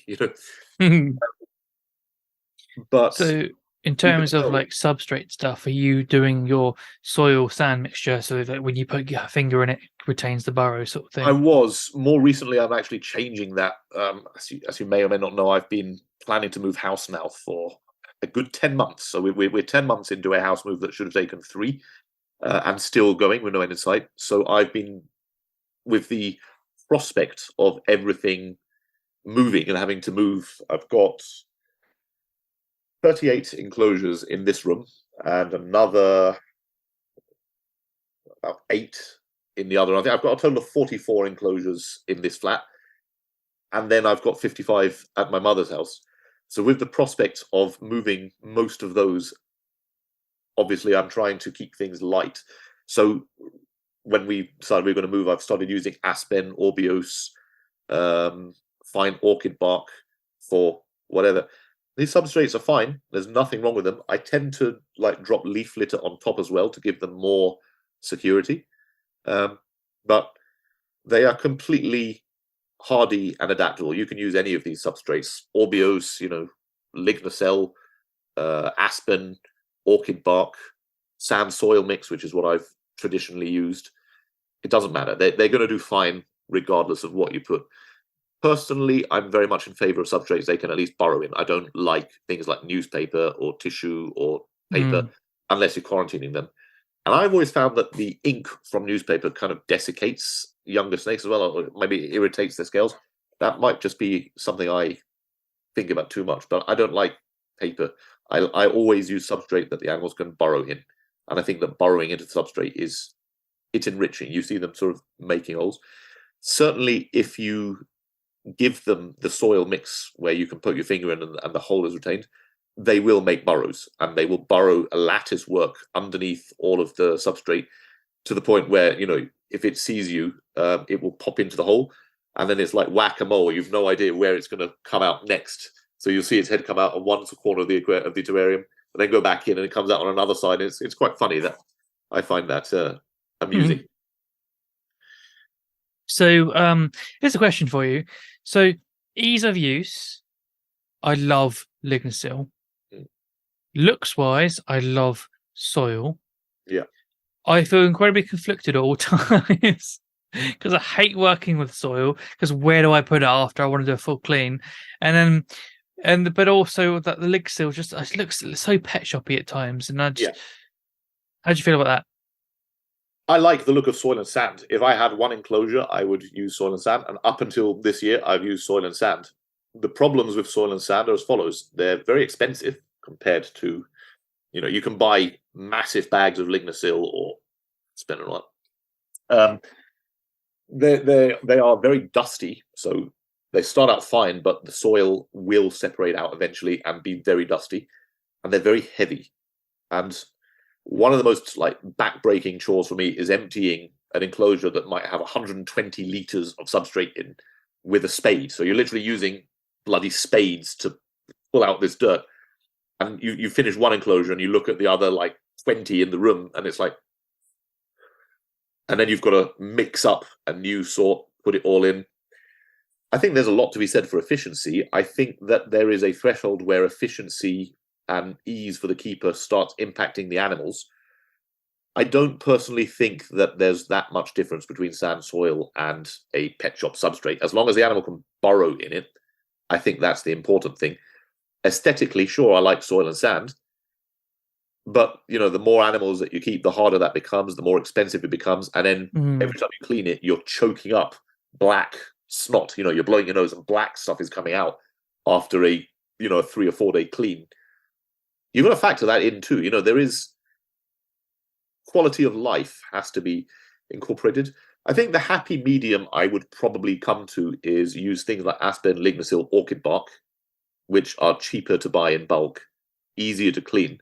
But I would throw leaf litter or desiccated pine needles on top of that to make it look nicer. And that way you don't necessarily see as much of the substrate, and you've just got the leaf litter, which looks good, and the animals can shuffle through, and is still enriching for them. I think that's a perfectly fine third way. But you know me, I've never been of the mind that bioactive is the be-all and end-all. As long as the animal can burrow into its enclosure and substrate, that's good. If it can't burrow, that's bad, in my opinion. Yeah, I mean, functionally, I don't think it makes a difference. If you got a humid hide, that gives them that humid microclimate. I think just me wanting it to look naturalistic bothers me because it looks like shavings. But I mean, functionally, I prefer it's just easy to work with. Yeah. But it's just one of the personal things. I'm like, so conflicted at all times. But maybe I'll just chuck those in there. If you're having something like a monitor or a very large snake in a 8-foot enclosure, I'd go with the soil and sand, because you don't need to clean it as often. There is an element of bioactivity there. There's always going to be some bioactivity with it breaking down. Me personally, I'm a big fan of cleaning. I don't like leaving snake feces or shed skins and so on in the enclosure. I clean them as I see them. But in a large enclosure, if you're putting, for monitors, for example, a minimum of a foot depth is recommended, and for larger ones, 2 feet deep. All the big monitor keepers are very big on providing really deep areas of substrate. I'd go with that, because that provides, first of all, you don't need to clean it as often. It's a huge amount of space. I'm talking about small 4-foot to 6-foot terrariums, not a half a room size enclosure. The bigger the enclosure, sure, so sand and soil with a deep area, and that retains humidity, and you get that sort of little microclimate at the bottom, the little sort of areas of humidity. That can be quite important especially for lizards, large lizards. But the way I'm keeping snakes, let's face it, we've got them in 4-foot boxes and 6-foot boxes. It's not quite the same. So it's kind of a happy medium, I would say. It may not be the absolute best, but I don't really see any problem with having the pet shop substrate, as long as it's a substrate, as long as you've got a good few inches of it that the animal can get into. Mm-hmm. And then you've got humid hide, which should be, every animal should have a humid hide. I firmly believe that now. Literally a deli tub, a small lunchbox, a tub filled with sphagnum moss or, and coco coir with a hole in it. And some of the animals will use it and some won't. I find that the twin spots love them. In fact, I may bring some out in a while, but the problem is that 2 of them have got eggs and they are currently sitting in their humid hides, so I don't want to disturb those. Fair enough. So they do like them, and a lot of the animals will use them some of the time, and then they'll come out when they've had enough. But again, it's choice. You've got that option there. Your collection fascinates me. So what is your routine? I assume like you say you clean a lot. So you do go through and you pick one day a week that you go through and do full cleans on things. If you've done a few bits and bobs of like feces, or you spot cleaning, do you pull everything out to look behind things to find? No. I get up. First thing I do is I get up. I wash my face. I put some clothes on. If that part's optional. Sometimes no, but I find it definitely helps if you've got things striking at you from below waist height. And that's the thumbnail, guys. That's the thumbnail. Oh no! And then you go on switching on all the lights, and as you switch them on, the other thing that I'm keen on is changing water every day. So daily water bowl changes. So whilst you're changing the water bowl, a lot of the time you're changing the feces as well, because a lot of the snakes shit in the water bowl. Mm-hmm. But if you see a shed skin, you take it and you throw it. I've got bins in every room that I can just put something in. You see a pile of feces. That's why leaf litter is so good as well. Leaf litter is replaceable. And when it does a dump, it kind of like balls up. So you've got like this dump in a pile of leaves, and you just take out the whole little pile of leaves and you throw them all. No problem. Sometimes it doesn't even reach the substrate. So no, I don't clean the substrate every week. In the larger enclosures, it might be a few months between full clean outs, because I'm spot cleaning as I see it. The water bowl gets cleaned every day, refilled, because I find that a lot of times snakes don't like water that's fouled. They won't go near it unless they have to. Whereas if it's clean, they come straight to it, they drink from it, and then they'll leave a little present for you in it so that they can repeat the process tomorrow. So a lot of my setups, I can't even see the back. So for me to actually get to the feces that's been put in the back, I have to like drag things out, or like try and get my hands in places and pull things forward, or I just take everything out and look for it. I assume your enclosures aren't that like packed in, or you've got a big collection. It's a big collection. They are quite packed, like especially with the pine needles and leaf litter. You have to eyeball it. Sometimes you rummage through. If you're expecting an animal to defecate or shed, you're looking for it. As well over time after feedings how soon each species tends to defecate. So you're expecting coach whips, for example, 12 to 18 hours after they've fed, they've already pooped it out, and it's time to go and clean them. Spilotes the next day, the day after, maybe they've pooped it, and you have to clean them quick because they smell. Larger animals are easier because you can see it. I mean, like a large 6-foot snake leaves quite a feces, so you'll be able to know that it's there. Smaller ones, you can look around a bit. Maybe there's a bit of urate, if it's on the back wall. So I noticed that you've got a really nice back wall on yours. I stopped using those for a couple of reasons. One is they get fouled. Now you can get rid of that just by spraying the urates with water and with an old toothbrush, scraping off, but who's got time for that in that many enclosures? So I find different ways now to allow them to climb up. Also, the polystyrene that I used to use to make the walls acts as a heat sink, and I don't want that. So it actually limits the kind of heat that you can use in the enclosure, because it retains the heat so much, even more than is normal for wood. But you look around, you eyeball, you lift the water bowl. It's not that I'm very much a fan of having everything accessible. So every hide should be accessible. So there's no holes or hides that have gaps that snakes can get into and can never get out. I don't like that. I used to, when I was young, put in just any old log, and sometimes you thought you'd lost the animal, and it's actually right inside the depths of the log. I'm a lot more careful about how I pick that now, just because I don't want to bother them whilst they're hiding, but I always want to retain the ability to if I need to. Yeah, that makes sense. So I think I'm on the far end at the moment. I've got quite. This is the one that's up here. You can't really see it, but that's empty, and this is a really sparse one that I've just kind of not done anything with for a bit. But this one up here, like, you just can't even see the back. So that's one that's like I got to drag it all out once every like 2 weeks. And then Yeah, that I wouldn't like to do. It's going to be a bit yeah. too much work. If I had one animal, sure, you'd plant it and you'd fill it up, make it all bioactive and whatever. Sure, that'd be good, nice and aesthetic, but that's going to make it harder to maintain. And as much as I am a fan of complex enclosures, there has to be an element of usability for the keeper. Mm-hmm. So it's kind of like a best of both. You can see that there's greenery and there's plants and shade and there's rocks for them to hide under, but everything I can lift up once, look, and put down again. Yeah, I think I've had these enclosures for like 5 years now, and I'm still trying to find like the way that I want to work with them. It's funny how much testing and probing and before you find where you're happy, if you ever do, I suppose. Yeah, I mean, it's an evolving hobby. That's also not to say that it's a quick job. I mean, we're talking like an hour a day at least, just cleaning water bowls and looking. Well, in your collection, yeah. Yeah, I mean, it's not a quick thing. Checking on things, but it's an hour well spent, as far as I'm concerned. Like what else would I do? Sit down in front of the TV and vegetate, watching something like flicking channels for something that I don't really want to watch just to see something there. I've never been a fan of that, so I'd rather be doing something. Fair enough. You must come home from like a long day of work and someone you can smell a stinker and you're like, who has done that? That's the game of like Where's Wally, finding who's done it. I love it. That's my transition. I have 11-hour shifts now. So I do my 11-hour shifts. I walk home. So, I've got a good like hour walk home. And then I sink straight into pottering around the animals. That's how I relax, and then I just sort of collapse on my sofa and smile and watch them. It's great.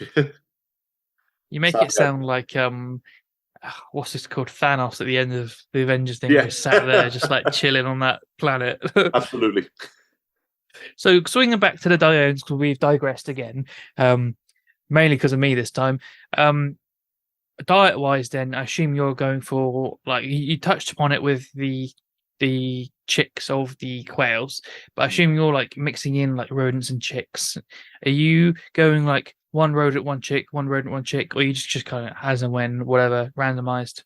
I like to vary it. So as long as it's not the same food every week, it's basically what I've got. Like I make big orders from a local farm, and then I supplement that from places like Kaiserbrink and TSM, as and when I need. If I've got lots of babies, I'll order more from the actual reptile places. But they will eat, I mean, everything. Diones are great because they have, there's no fuss. If you want to feed them mice, they'll eat mice. If you want to feed them hamsters, they'll eat hamsters. Gerbil, they'll eat gerbil. If you want to feed them multi-mammates, they'll eat multi-mammates.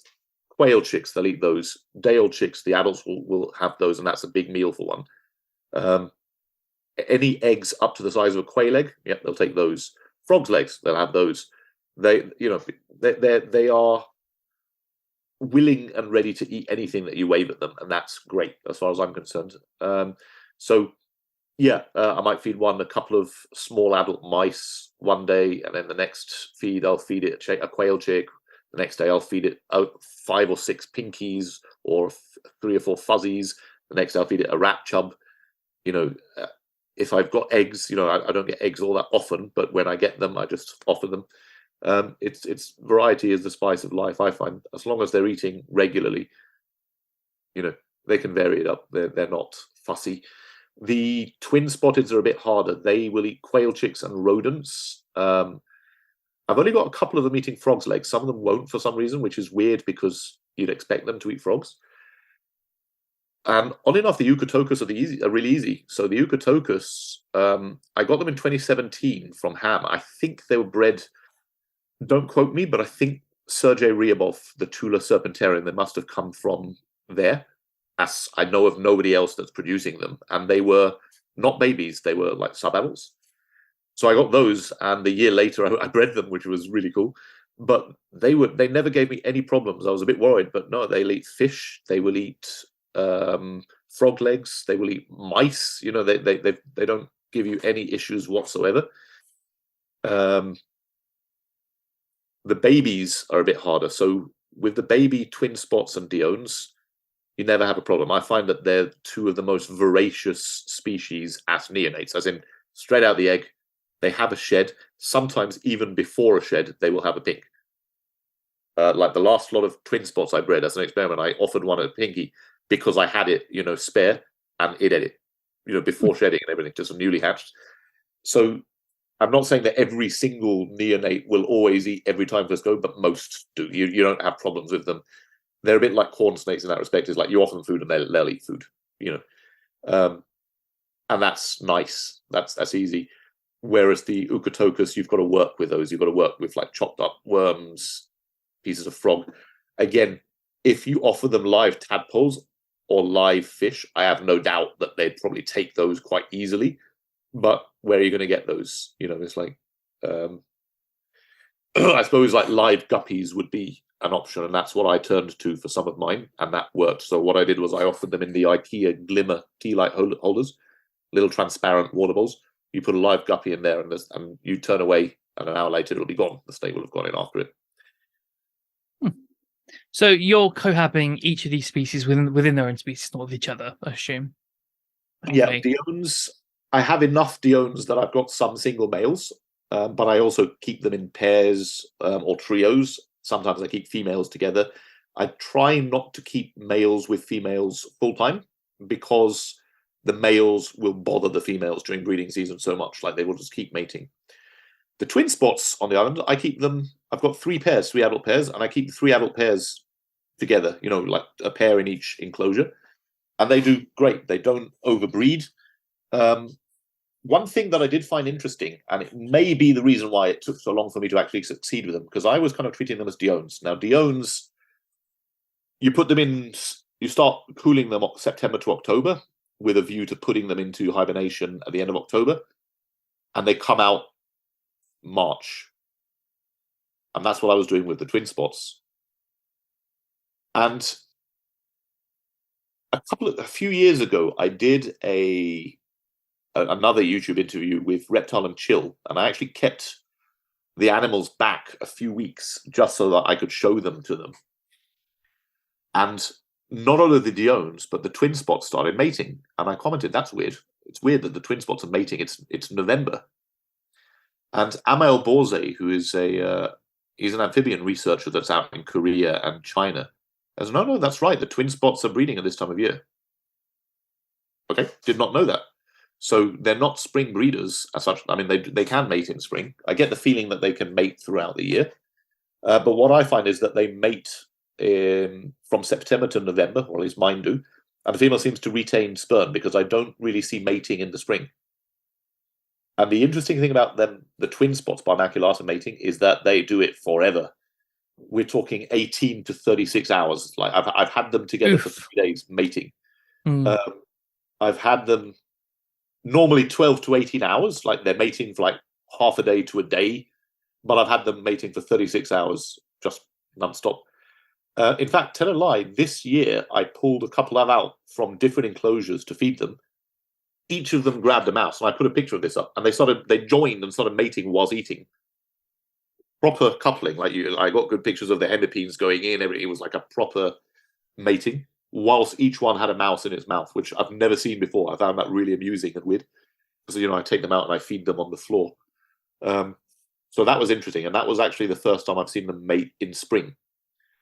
Normally, they mate a lot at the end of the year, and I assume the female retains the sperm. And they lay...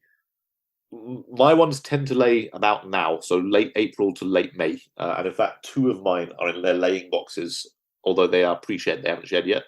But I'm expecting in the next week or 2, I'm hoping, before I go on holiday, that the eggs will be out. So, and with the others, are they a similar deal?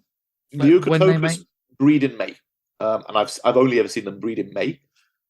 That pair, I've only got an adult pair, and I keep those together. And yeah, they mate in May. They come out of hibernation in March. And they're fairly clockwork. They eat quite a bit first, so you'll notice that they start putting on weight, especially the female. And then May, they start mating.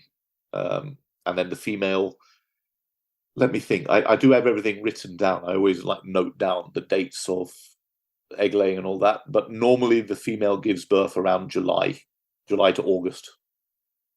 And she gives litters of 7 to 8 normally. I had 6 once, 7 once, and 8 once. 3 times I bred them. But that's a species that I only give out. I mean, we were talking about selling to shops and all that. And something that I kind of didn't touch on is that I would rather give babies away to people that I know that will keep them well than sell them to a stranger. And I would rather give babies away to somebody that has babies that I want. That's, so like last year I had Japanese rats, twin spot rats, Russian rats, and I traded a good number of them for a pair of Hemerois revergerii, the black-headed racers from Uzbekistan that I've been after for a while. Yeah, awesome. Okay, I'll give you these. You give me 2 of those. Fantastic. Best deal. No rigmarole of selling or anything. But animals like this, as far as I'm aware, I don't know of anyone outside Russia that's got adult animals. I may be wrong because not everyone is on Facebook and not everyone is connected. But it's not a species that very many people have. You don't see it. I think there was one advert in Europe. A friend of mine, somebody of my friend, has got them. Bred by Sergey as well. But other than that, you don't hear of this species anymore, which is a shame because they were really commonly imported as like filler in the 80s and 90s, and nobody gave a damn about them because they're small and grey. And if you look at them, they're the most attractive little things. Like they've got, like they can either have like a bronze or orange stripe down the back, or they can be plain grey with leopard spots. Like they're really attractive. They've got little orangey or pink marks on their cheeks.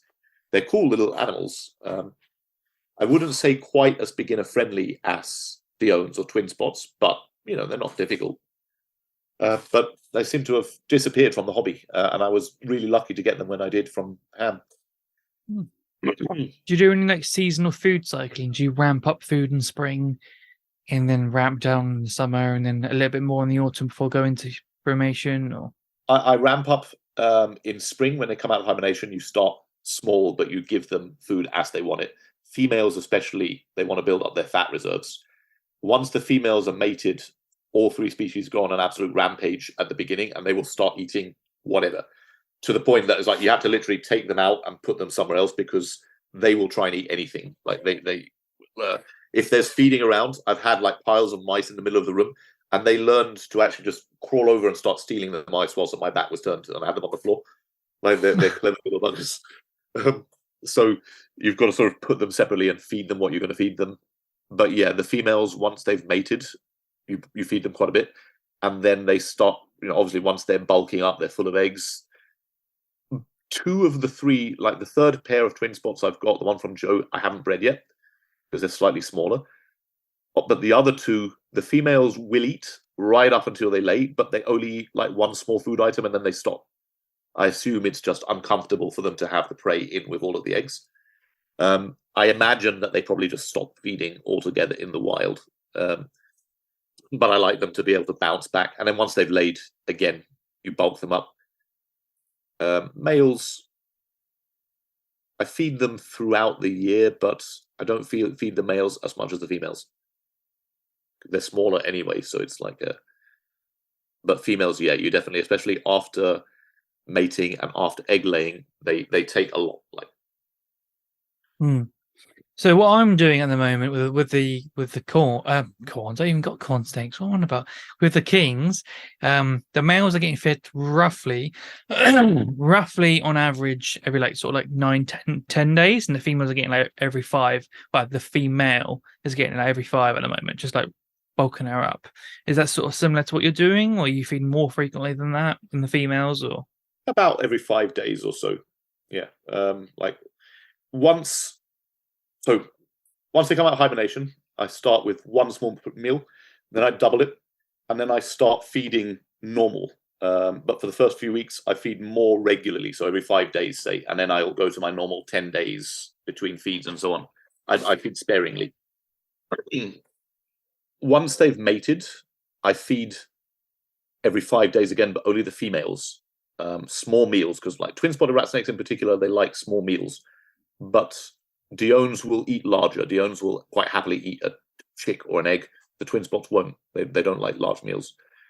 And then after they've laid, every 3 days for like a month, I start feeding like 1 small mouse to the female to make sure she bulks up. As I said, rat snakes are not sedate animals. They're not animals that only eat every 3 weeks as often. They tend to move around and they'll eat as they get it. And with females, at least, I like to let them regain their weight quickly because they go into the fridge for so long, for half the year. So I like to make sure that they've got ample opportunity to bulk up. So if they look ready to eat and they're hungry, then I feed them. If they are kind of like half-hearted, I don't. You'll know, like they will act in a very specific way where there's like they will keep coming for food, as opposed to where you have to tease them. It's like, yeah, you're not that interested, so you don't need it. So in terms of the hibernation, is that basically the same process we went over in our hibernation episode? What Exactly. temperatures are you using for the Diones and the sweet spot is 10. You don't want it any more above 10, especially for the Diones, because Diones are cold climate animals. They're like Russians. You can put them lower than 10 and they'd probably still be active, like they're still completely conscious. So 10. The twin spots I used to be quite careful with because a few of the articles that I've read said 10 to 15. 10. Like it gets cold in central China, like especially in the mountains. Having been out there now at various times of year, you don't need to mollycoddle them. 10 is fine, and that's like the sweet spot for all their hormonal cycles to trigger. I aim for 10 degrees now for pretty much all my rat snakes. And that's the thing. You think central China is going to be subtropical, and yeah, you go in the summer, it can be warm. It's not tropic. It's not the tropics. It's not like the south. Like you go to Guangdong and it's 32 degrees at night. And it's 100% humidity and you're sweating bullets out. But if you go to central China, it's not necessarily like that. It's quite cool. It's more like it being out in the UK. So it's like the seasons are similar to the UK, and it can get pretty cold. So I'm not worried about the coolness in the mountainous areas. It's pretty. A lot of the snakes out there are quite cold tolerant, even though they look tropical. Because I mean, you look at a twin spotted rat snake, that looks like a tropical snake. It's bright yellow with bright red spots or dumbbells on it, with even brighter yellow on the tree.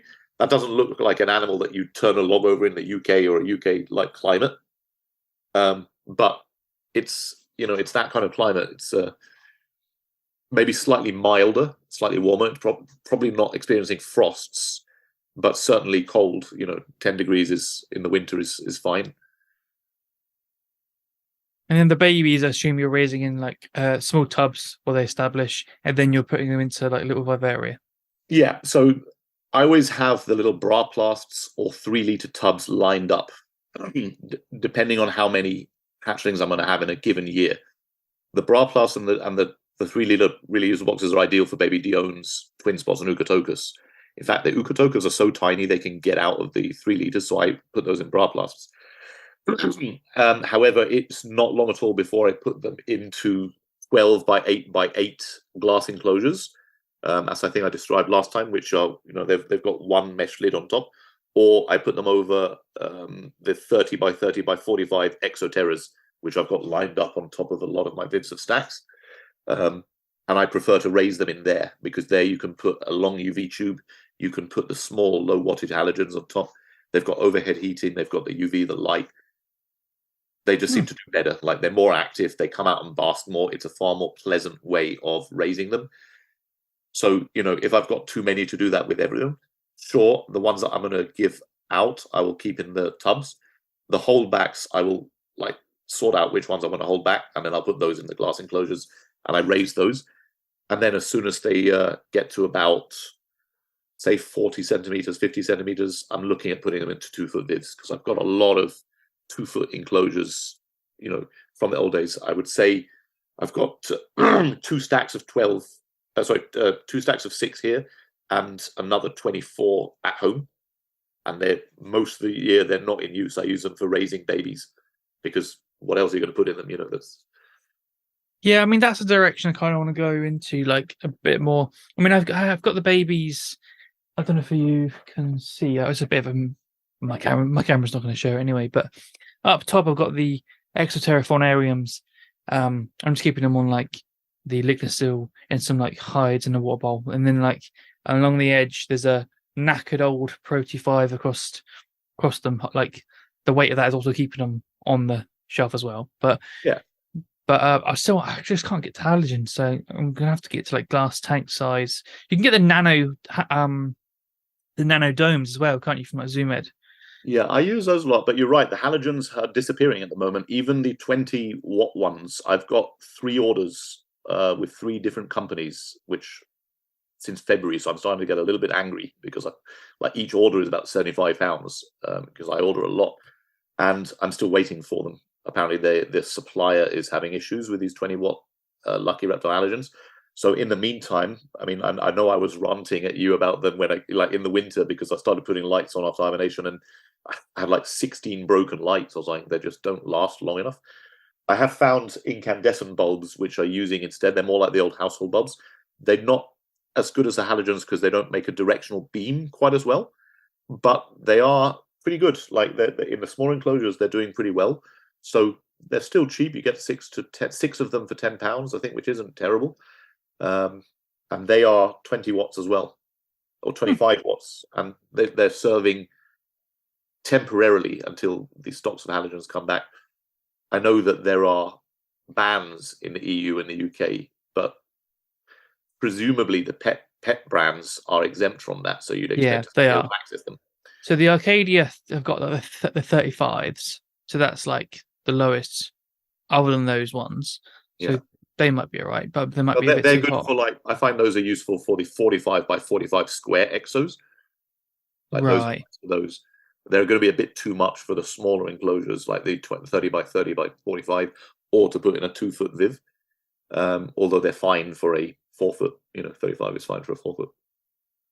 Yeah, they're good for like the temperate species that want a little bit of warmth, but it's not hot. Yeah. I've got the power meter. I've got on the Lucky Reptile other side, on the Lucky Reptile halogens in there, and where he's actually sitting at the top here. I'm just gonna turn around because I confuse myself. Oh, he's not there anymore. He's down here.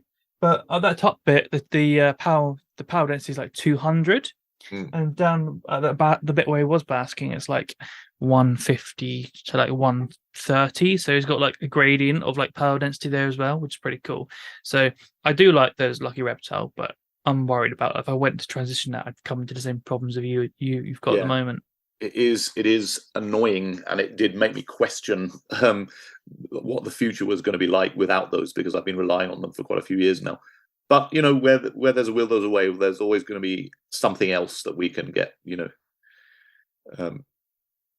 Yeah, I mean, like mine is I've got mine on the MBK female at the top, and it's not even on. The thermostat's turned the 20-watt off. So it's 25 in here at the moment, so it's quite warm. 26 actually.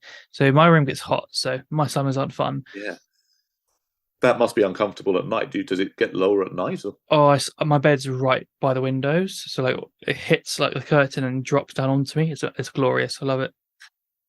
Yeah, I like being cool at night. So do I. It helps me sleep better as well. Better for the snakes if it drops a little bit as well. So in terms of, do you struggle with that with the Diones and stuff, with them getting like cooler at night, or was that hill helping again? Yeah, the hill helps. I mean, I just turn everything off, and the temperature at night is around 18, which, yeah, I mean, it gets lower in China. It gets down to 16 in winter, like never less than that, but 18 normally. But then you say 18 as if it's a low temperature. That's not a low temperature. If you go out in England, for example, with an 18 degrees, that's a sunny day. It's not a hot day, but it's a pleasant day. It's not like a cold day. If the night temperatures are 18, that's warm. So, I mean, if you look at night temperatures in Beijing, I mean, let's look now. If I find Google, because I think it's gone midnight now. So if we look for Beijing, yeah, it's 14 degrees at the moment, and even then, that's not that cold. It's not that cold, so it's about right, I would say. Could go a bit lower, but then in summer it gets warmer. So in Beijing in the summer it can be quite stifling. I can see one of you king snakes moving around. Which one's the one behind me? The bottom one. Down here? Yeah. That's the beardie. Oh, that's the beardie, is it? She's doing gymnastics, like climbing across all the beams and stuff. Yeah, but I've only got, this is empty right now. If people listening on audio are going to be really confused. You're going to really need to like watch this to understand what's happening right now. But that's where the Royal is going to go for the ball python deep dive. And Zoom Ed's paying for all of that. hopefully. And then that's the females up there, and then like the males up there now, and then I've got the Cali, so and the beardy down there. So that's my entire collection. I don't actually have that much, to be fair. Yeah. It's well cared for, that's the important thing. Right, I think we covered everything now. I'm pretty sure you've gone through all of it.